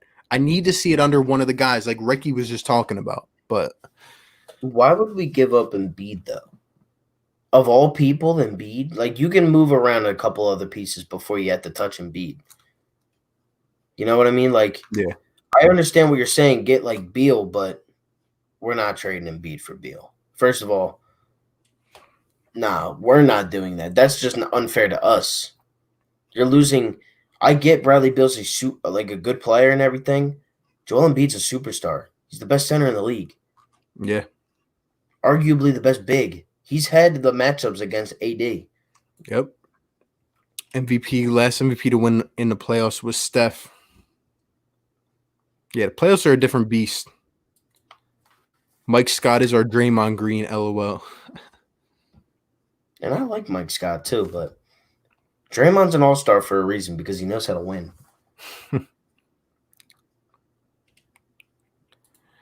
This team is in desperate need of a pure shooting guard. This moves Rich to the 3, Toby to the 4 where they're more comfortable. I absolutely agree. We were just talking about it earlier. We need a shooting guard. As much as you want to get on JJ Redick about not being able to handle himself on the defensive side of the floor, look, we need a Buddy Hield. We need a Joe Harris. We need one of those guys to come in and play the 2. We need a guy that Ben can kick it out to or Toby can kick it out to and knock down a shot. We don't have that right now. Nah, if you get Levine or Hield or Beal, there you go. Like, there's your 2. You don't need to touch that anymore. Yeah. Because they're all young too. Yeah. Hold on, let me. You're good. No, go ahead. That's where like you could put players back into their actual positions. Toby at the 4 worked out very well last year. I don't know why we would go out. Just like Boston was not re-signing. What's his face? Horford. It wasn't happening. You should have just let him walk. You didn't need Horford. Looking at it now, you didn't need Horford. I mean, I really thought that they had brought that they went and got Al to be the insurance premium for Joe and mainly come off the bench. But then when I saw the contract, I was just like, wow, like that's starter money, you know? Yeah. And 55 games later. Yep. You have cheap guys like Jay Crowder, Trez, PJ Tucker, Joe Green, Shumpert, and other enforcers who hold everyone to high standards. Yeah, we need locker room guys like that. We don't have one. We don't. Yeah. PJ Tucker would put a lot of people in their place. Yep. Like, these are guys that I've seen get in fights. You see people start fights with Embiid, but Embiid has never started a fight. Let's be real here. Like, it always seems like other guys go after Joe or Ben, but we need somebody other than Mike Scott that's going to get in another player's face and start yelling at them. Yeah. And that's where Draymond, that's where Jimmy stuck up for Embiid last year. It wasn't even one of our own guys. It wasn't even one of the guys that's on the team now. Jimmy actually stuck up for Ben and Embiid in the same stint, and we still won the game. Yep. Like, he fought a bum called Jared Dudley, who's basically Jared Bayless, but 6 inches taller and 50, 60 pounds heavier. Like, that's literally all Jared Dudley is. And Jared Dudley did exactly what he was supposed to do. And we still ended up winning that game. That's where that's where if you're a manager in baseball, you get thrown out, people like that. Your team gets hyped up about that. Yep. We're not doing that now. Like, we don't have that guy that's going to get in a fight. Yep. Nope. We don't have that guy. We plainly put like that. We need that leader on this team. I agree. Jimmy balling in Miami. Yeah, he is. He is. He has more space to roam. They kind of gave him the key to the car there. They said, go ahead. Be that tough guy on these younger dudes. And we see how it worked out. They're playing above their capability. You know? There's no way Duncan Robinson and Tyler Hero should be. And Bam, look at what Jimmy did to Bam. Bam was averaging like 8 points last season. He was an above average player. He turned into an all-star in one season of being held accountable by his coach and by a superstar called Jimmy Butler. And Jimmy Butler was an all-star this year because he brought a dying franchise in Miami to back where they left off when Wade left. Yep. And he loves Spoelstra. He loves Spoelstra. Yeah. Not hating your coach idea. I'm definitely thinking a Mikal Ewing type of coach if we want to build around Embiid, or some offensive guru who knows about the point guard spot if we still want to run Ben at point guard. Yeah. Good option. Chauncey, Patrick Ewing, I'm telling you, if you get a dominant player at their position when they played, it's going to help out either Ben or Embiid drastically. Yeah. Someone I could see coaching the Sixers is Shane Battier. He was rumored to be coming to the Sixers a few years ago as a coach and has a great basketball mind. I've heard good things about Shane Battier. I'm not going to lie. He's smart. So you got that. And he's been on a contender too. Yeah. RB, how does Asia Roberson not have a wrench? You should be ashamed of yourself. Hey, my bad. Let me go ahead and give Asia a wrench. She's been coming in here showing a bunch of love. Shout out to her. Dropped a 100 bomb the other day, 20 bomb today. You guys already know. Got a birthday coming up this weekend. Appreciate it. Appreciate all the support, guys. If you guys have not yet, smash the like button, sub both of us up. We are almost at 3 hours, guys. 3 hours. And we're talking about Sixers. And basketball isn't even on. That's how beautiful this is. You guys are awesome. We don't have any sports going on for about a month now. For another month, and we're still putting out these videos. Basketball hasn't played since like March 11th. Yep. Let's see. If you let Embiid walk, he might go to Miami to play with Jimmy. I would not count that out if Embiid ever left.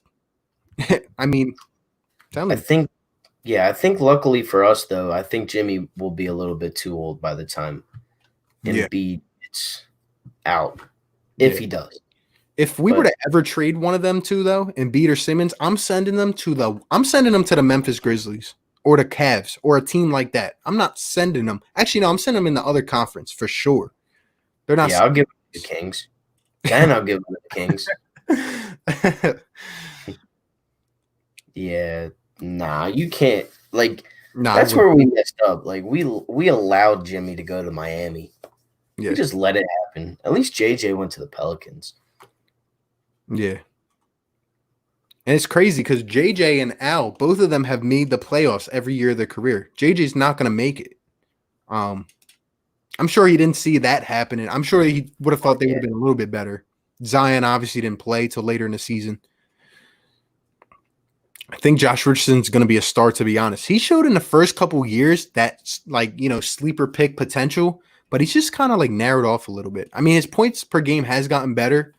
I just don't know, like, what happened to his shooting for him, but I don't know. He'll always be an average starter. Yeah. Basically, Shake Milton. He provides the team with shooting and ball handling. Simmons, Milton, Rich, Harrison, and Embiid is our best possible starting five. We talking about right now?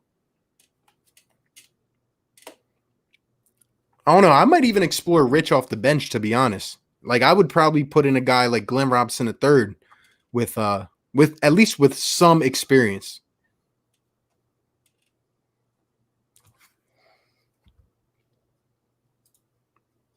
They didn't need Horford. They panicked when they couldn't keep Redick and Butler. Absolutely. I've harped on that multiple times. Like they did not want to lose Jimmy and Tobias, you know? Because how would that have looked? A team that goes to game 7 of the second round, a team that was one bounce away from beating the eventual champions, and they just let both of those walk. And then what? Then we end up with Al Horford and nothing else to show for it? Yeah. Malcolm Brogdon was a very good sleeper pick by the Pacers. Very good. Like he's a very good player. Mm-hmm. He would have worked out well here. He's a very good shooter. He can always knock down his free throws. He's smart. He's going to be a very good coach one day. Yep. Do you guys miss Markelle Fultz? Absolutely not. Not at all. Oh, man. You know who this guy I do miss? Speaking, because I thought, he's on the Magic and stuff. A guy I really miss is James Ennis. People really underappreciate Ennis. Like, okay, he might not, have the best form or anything, but last year in the playoffs, he was there. When Jimmy came off and Ennis came on, he was fighting for loose balls, for rebounds. I like guys like that. I do. Yeah, he was good for us. I like James Ennis. He was always a cool dude. Especially to like the fans and everything like that. Like he could tell he was pretty upset when he had to leave, especially to go to Orlando because they suck. Yeah. They won't win anything. But, the reason if I was to miss Fultz, I miss the opportunity that we could have gotten with those guys. Like we could have gotten like Marquette, like we technically got Matisse Thybulle from that trade, but we got Jonathan Simmons. He's not even in the league anymore. He's not even one of those guys that's like, oh, yeah, well, he's a free agent. He's not even being talked. Like Jamal Crawford, who's like 70 years old, is getting talked about over Jonathan Simmons, who's the most improved player. You know what I never got, though? Like, you know how Fultz had that triple-double in the last game of the season?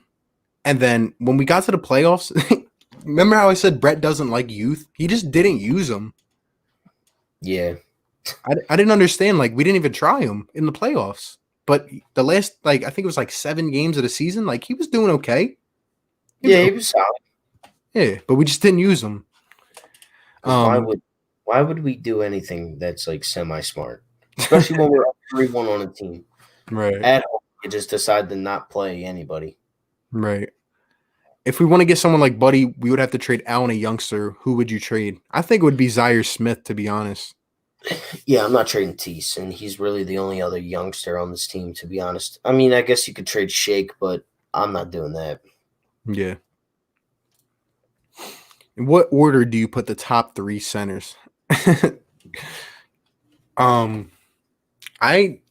think you're forgetting. Well, actually, okay. You go ahead and rank those. I don't know if Cat's a top 3 center though. Neither do I. Everybody loves Towns. He's not that good, people. The dude has won nothing in his career. He's trash. He has won nothing. What has he won? 25 games one season, 26 the next. Rookie of the year. Congrats, Cat. You've done nothing. You've done nothing. Embiid, Jokic, Gobert. That's my top 3. And I don't know. Do you count Anthony Davis as a center? Because if you do, that's what I was thinking. But then I was like, okay, people want to refer to him as power forward. But yeah, but nah. In that order, Embiid, Jokic, Towns. Yeah, I'm taking Embiid over Jokic. I am. Yeah, so am I. The only thing that Embiid is better, or the only thing that Jokic is better than in Embiid, and I have this argument all the time, is passing the ball. Mm-hmm.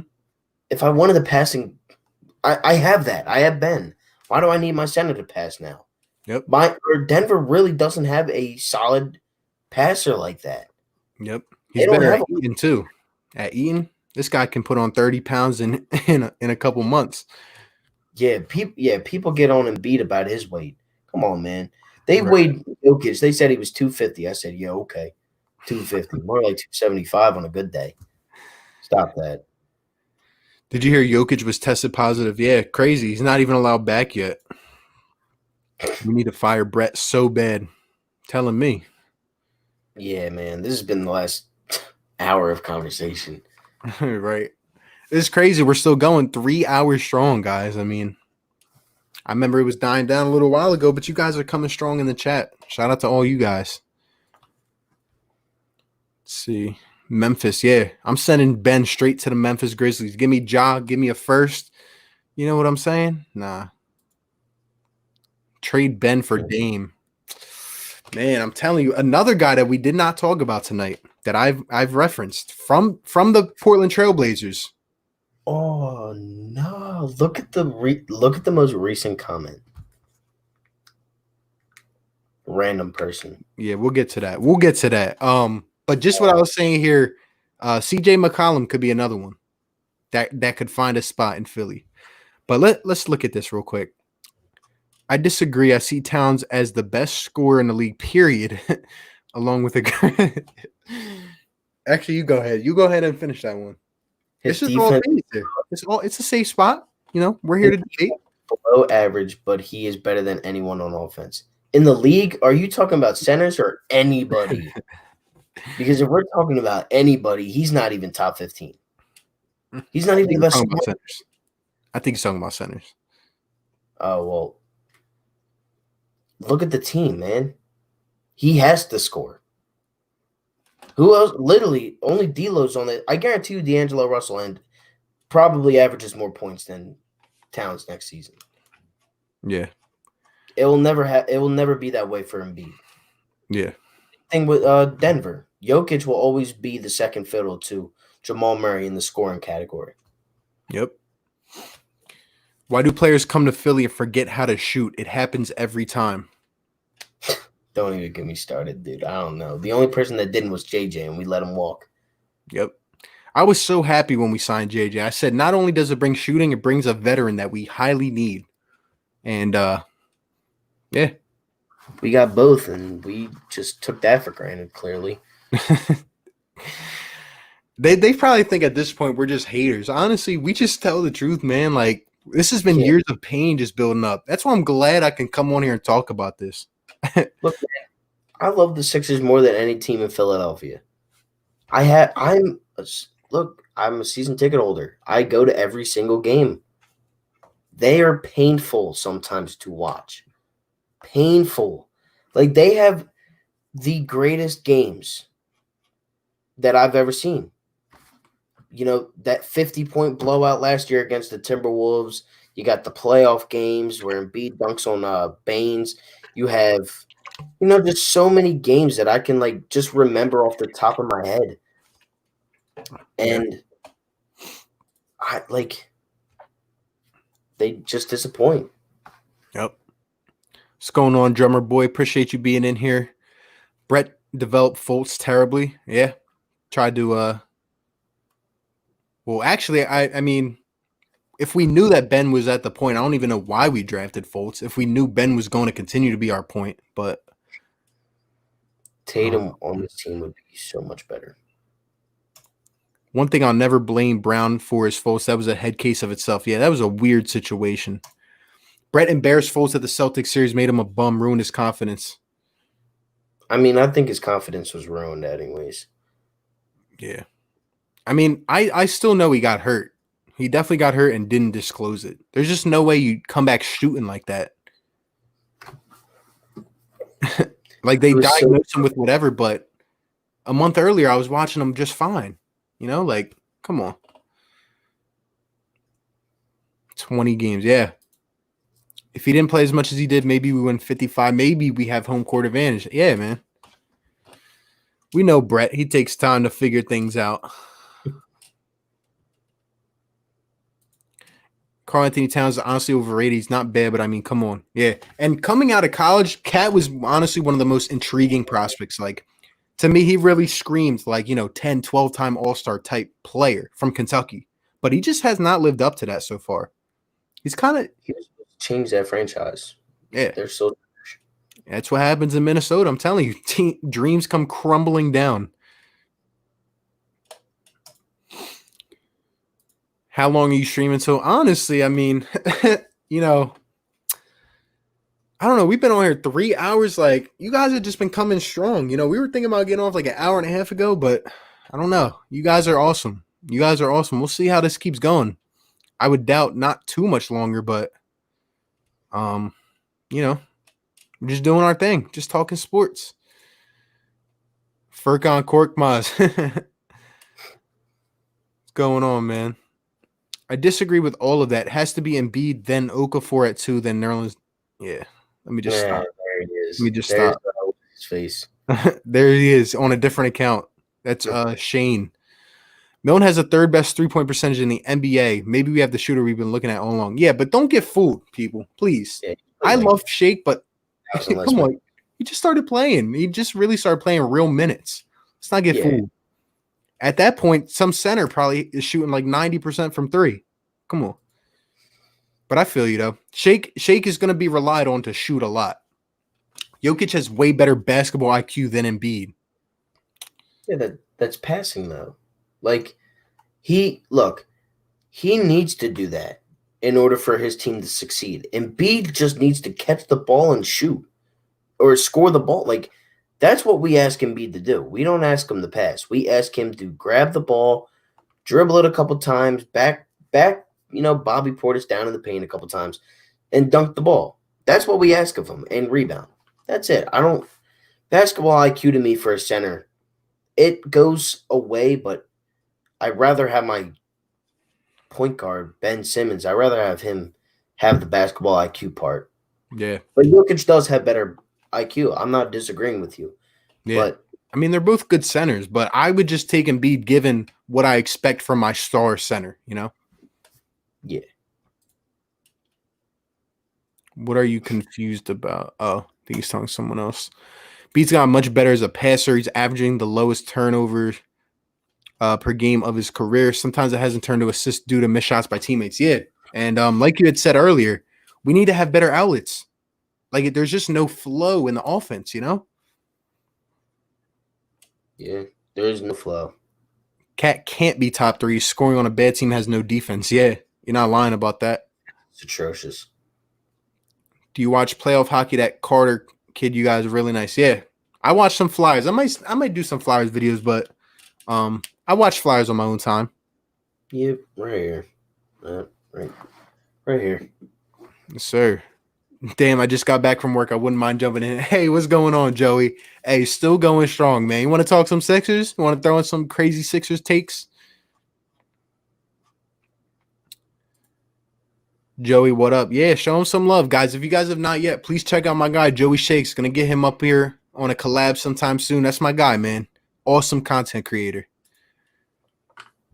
Breaking news, Kings guard Buddy Hield tested positive. Yeah, we heard that a little while ago, and it's scary, man. You know, everything's just going to keep accumulating. What is the number of cases, bro? Like, what is the number of cases before they say, you know what? Maybe we just stop everything. Maybe we just stop everything. What if a team starting 5 gets it? Like, then what happens? You know, if one has it, the other guys are going to get it. Yeah. What's going on, my guy? Philly Grown up in here. Appreciate you for being in here. Still 25 people in here going strong. Shout out to everyone up in here, man. Not just points. 8+ threes on over 40% shooting. Has fantastic scoring everywhere. It's not just points per game. He scores very effectively. That's why I see Towns as I'm the best scorer. Wait, 8+ threes? You mean like per game? All right, Steph. I don't think Chad has 8+ threes a game, but I'm not. And I know he's shooting over 40% on those threes. I'm a fact check you real quick. Yeah, I could be wrong. Let me know. We could be wrong. Well, I'm fine with admitting I'm wrong. I just don't know. I didn't think Cat would. I mean, there's not a lot of guys that average 8 threes or more a game. Corona be out there, man. Like what? Yeah. It's midday in Australia. Keep going. I got all day. Shout out to Drummer Boy up in here all the way, tuning in from Australia. A real one, man. Philly native, what is y'all Sixers starting five for the playoffs? Me personally is different than most, but I would go Ben, Josh Richardson, or Shake. Probably Josh Richardson to start. Glenn Robinson a third, Tobias, and Joe. And then have Matisse, Al, and Shake off the bench. But I could see Shake being at the 1 or at the 2. I could see one of these other guys being in like Tease. But that's who I would go with. Ben, Jay Rich, Glenn Robinson a third, Tobias, and Joel Embiid. Yeah, I mean, he's not wrong. He does shoot 8 threes a game and shoots 41%. Really? Like makes 8 threes a game? Well, he attempts 8. He makes 3. Oh, see, that's where I was confused. I thought he was saying that he makes 8 threes a game. And I'm like, no. Yeah, no. No, that ain't happening. But I could see the 40%, though. I could. He shoots 40%. Yeah. Everything else though is like he averages 26, okay, but he's not even playing. Like he's done. So how can you really be that? Like he could be a great scorer, okay? Devin Booker's a great scorer. He's on a terrible team. It goes a little bit of ways. Trae Young, great scorer, terrible team. I'm not saying that these guys aren't gifted, but look at the teams that they're on. They're on bad teams. Like you look at the younger guys, like Ja, like Brandon Ingram before Zion got there. He was averaging like 23 points. He's never done that in his career. Yeah. I agree with you. Man. Towns is good. He's not better than Embiid. He's not better than Jokic. I don't even think he's better than Gobert, to be honest. Yeah. His defense is terrible. Dylan Passerini up here says, I'm depressed as a Cavs fan. Yeah, we're talking about all this basketball. Ooh. Couldn't imagine being a Cavs fan right now, man. No, I couldn't imagine being a Cleveland fan. Mm-mm. I give you guys respect. Yeah. Brogdon got tested positive too, yeah. Then in double teams, he don't pass out. Who are we talking about here? Who are we talking about? I guess Embiid, maybe? Maybe Towns or Embiid. But Embiid, I'm telling you, like, he looks for a way to pass out, and he just doesn't get any help. And he's forced to throw a scary pass, man. Yeah. I'm fine with Andrew. Let's stop it now. Let's stop it. He'll get hurt on the court. He'll fall. Yeah, so you can teach Embiid how to injure himself bowling. Yeah. Embiid won't step on the court again. You guys don't think you can get a center like Capella, Rudy, possibly move Embiid to the 4? I'm sorry. I can't do that. Embiid's too dominant for all that. Next, Embiid's going to be on the perimeter, shooting 11 threes a game. Yeah, I don't need all that. Yeah, I'll keep Embiid at the 5. Does have to start shooting a little better, though, from 3. Cat's good on offense for the Wolves. He's scoring a bad team, yeah. I think they'll figure it out once all of them are at Disney. I don't know. It's a bubble, but the MLB ain't like that. Hey, man, it's going to be weird basketball. Maybe a Drummond, too. No, definitely not Drummond. That's one guy I cannot. Matisse for all rookie defensive team. Hey, absolutely. 100%. He better be. That if he isn't, there's something wrong. I remember when they didn't put him in the what's it called? The Futures game? Stars, yeah. Yeah, ridiculous. I believe that the Wolves will make the playoffs next year with Russell, Beasley, Towns as their big 3. I appreciate you and I respect you being a Wolves fan. I'm sorry, though. I just speak the truth. And the T-Wolves, like, they get talent, but I just don't know what happens. Like, they just can't put it together.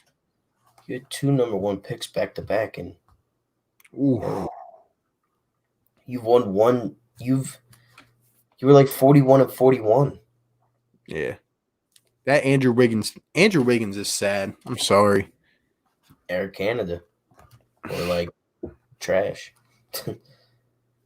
But nah, Malik Beasley can't be a number 3 and make the playoffs. No. Not in the West, anyways. Maybe if the Wolves were out in the East, they could have a shot, but Yeah. in the West, it's going to be tough. Yeah. Embiid was shooting around him is scary. Yeah. Ben and Embiid was shooting around is scary. Like, how do you defend that? Especially if Ben is shooting the ball. If Embiid can shoot the ball. Yeah.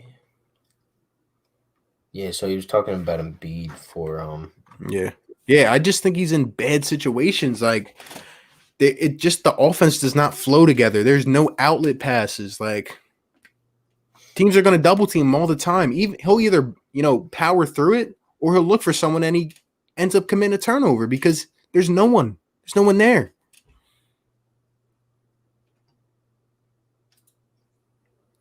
You're a Wolves fan, but I don't see them making the playoffs yet. no. Too many times Embiid gets the ball down low and everyone on the team stops to watch. That's why he throws too many bad passes, no one moving around. Yeah. Absolutely agree. Need fruition in the offense. It just guys can't just be sitting on their own island and just not doing anything. Yeah. Don't sleep on the Pelicans because they got some of the best players in the NBA. Yeah, like Jalil, right? Yeah. Shane? Jalil. Did you guys just skip my comment? What comment? Let me see. Oh, this one? Did you guys know yesterday they were on the streets of Philly protesting Black Lives Matter? Yeah. It's been happening for a couple weeks now. I'm in support of it. Yeah. Things got to change. My fault, AJ. I didn't see your comment. Yeah, I didn't even see that one either. They're like I said, guys, we're broadcasting on 2 channels, so they combine and the thing jumps when more comments come up. So my fault. Watching Matisse and Ben Simmons run up and down the court, clamping guards and running breaks, my favorite part about the Sixers. Yeah. Them two on the break can be crazy. And if we add another guy in here, like a Levine or someone like that, I'm telling you, it's going to be crazy. Hot take, Ben comes back shooting 30 to 35% from the 3. You want my ring size now or later? Because that's the champ. Man. Hey, man, if our team wins a chip, I think us content creators should get a ring too. You know what I'm saying? Even if I don't get one, I'll buy one. I don't even care. I'll be buying one. Even if it's like $50, I'll buy one and I'll wear it. I'll give one out. I don't even care. Sir. That'll be the happiest day of my life. What lineup would y'all make without Ben at point guard? I don't know. I'd have to see the other people on the team. Malik can be the 3 on a playoff team since joining the Wolves, getting increased role. I don't know. Maybe in the future. I don't know about right now, though. Again, though, he's on a bad team. A very bad team. Your last 3 games, you lost to Toronto. You beat the Clippers, which, hold on, let me check real quick. All right, you beat the Clippers pretty decently, and you lost to Atlanta. I mean, you just continues like we lose to those teams. But Towns had 21. Who are you saying? He didn't even play. Yeah, I don't know, man. Malik Beasley, he's solid, but he ain't nothing. He's not. Nah, he's okay. He's good. He's not an all-star though. D'Lo and Towns, I'll give you that. That's a good 1-2 punch. It's crazy how we might have 4 people on the all-defensive team: Ben, Matisse, Joel, and Josh. And I guarantee you only one of those guys gets it, though. Yeah, because it's Philly. Yo, Slade, not top 10 corner. Man, that's funny. That's such a joke. They hate us, bro. They hate us because there ain't us. 77th best player in baseball. Yep. RB Friday is your B-Day, right? It's actually on Saturday, but I don't want to disrupt the stream schedule. So Friday we're gonna be up in here doing like a birthday stream type thing at night. Um, yeah, man, big day on Saturday, but Friday should be a fun stream. If so, happy B-Day, man. Appreciate it, my guy. But at this point, guys, we're at 3 hours and 20 minutes. We have broke the record for the live stream duration. I mean, I can see 444. My man is tired. I'm tired. At this point, guys, any final comments, questions? You know how we already do. Let us know in the comments anything final. But if you guys are in here, telling you guys, we'll be back at it again Friday. Appreciate everyone that's been in here for even a good amount of time so far. I mean, this is crazy, guys. You guys have been bringing the energy. No sports are wrong. I will remind you that. And we are 3 hours and 20 minutes in. Crazy. Let's see. Asia Roberson. Eagles already have a trophy. Who teams would you be excited more? Sixers, Phillies, or the Flyers? Who do you think? For me personally, it would be the Sixers.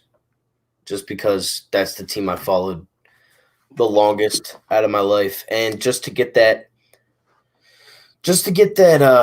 chip off of Joel and Ben's shoulders and say, like, wow, like, you two did it. Like, you two are forever praised in Philadelphia. Same thing, like the Flyers, they're going to get theirs. I honestly think if I had to say, like, who's going to win next, I think it'll be the Flyers. I think the Flyers win next. I think the Sixers then win, Eagles, and then I think the Phillies kind of win towards the end of that Bryce Harper contract, maybe year like 8 of that contract. We're in year 2, so maybe 6 years for the Phils. Yeah. I'm gonna agree with you. I think the Sixers, I'd be most excited to see. Like, imagine that parade with Joel and Ben and these guys going absolutely nuts. I've seen the Phillies win a World Series. I've seen my Eagles win a Super Bowl. All right. The Flyers disappoint me. I'm sorry. They disappoint me. They can win now. They can. But I will not believe it until I see it. The Sixers, I'm telling you, they have to win. We will go to the parade with you guys. We'll put you guys on YouTube. We'll make a whole vlog of it. We'll go absolutely nuts. Hey, let us know in the comments. Do you guys want to see any vlogs this year at games or something like that? Collab vlog. Get some Philly fans up on there. Let us know. But yeah, I would go to that parade and go absolutely nuts. Oh, dude. I would bring a picture of Shirley Temple and give it to Joel Embiid. Personally, hand it to him. You deserve this, Joe. Here you go. And Chick-fil-A. Shirley Temple's and Chick-fil-A on me. Yep. I'm there with you, man. It would be crazy. Remember when ESPN would not talk about us winning the Super Bowl? Yeah. ESPN, they get on my nerves. ESPN, CBS, they're all the score is awful. There's such a biased Toronto fan base. It's unreal. That's why we got content creators up in here, June 25th, 2015 was the best day in Sixers history. That had to be the day Joe got drafted. Right? No, I think that was the day Ben got – wait. Yeah, I think it was the day Joe got drafted. But I don't know. Yeah, I always get the day. I know Ben was 2016 because I know Fultz was 2017, but I think it was 2014. Oh my God. Is that the day Jaleel got – that's the day Jaleel got drafted. Yo, it is – bro, you can't be – this guy's playing with us all night. Go back on your other account so I know who you are. It's like, bro, it's too late to be doing this. Come on. I knew something was wrong about that. Yeah, that's the day Jaleel got drafted over Porzingis and Booker. You want to give us a hint of what's happening on Friday? Hey, we're going nuts. We're going like you guys will see a different side of me. I'm about to be 21. We're going nuts. We're going nuts, yo. All I'll say is be there Friday. Be there Friday in the chat. I might see you on Friday. I got some good points to make. What account are you gonna be on though?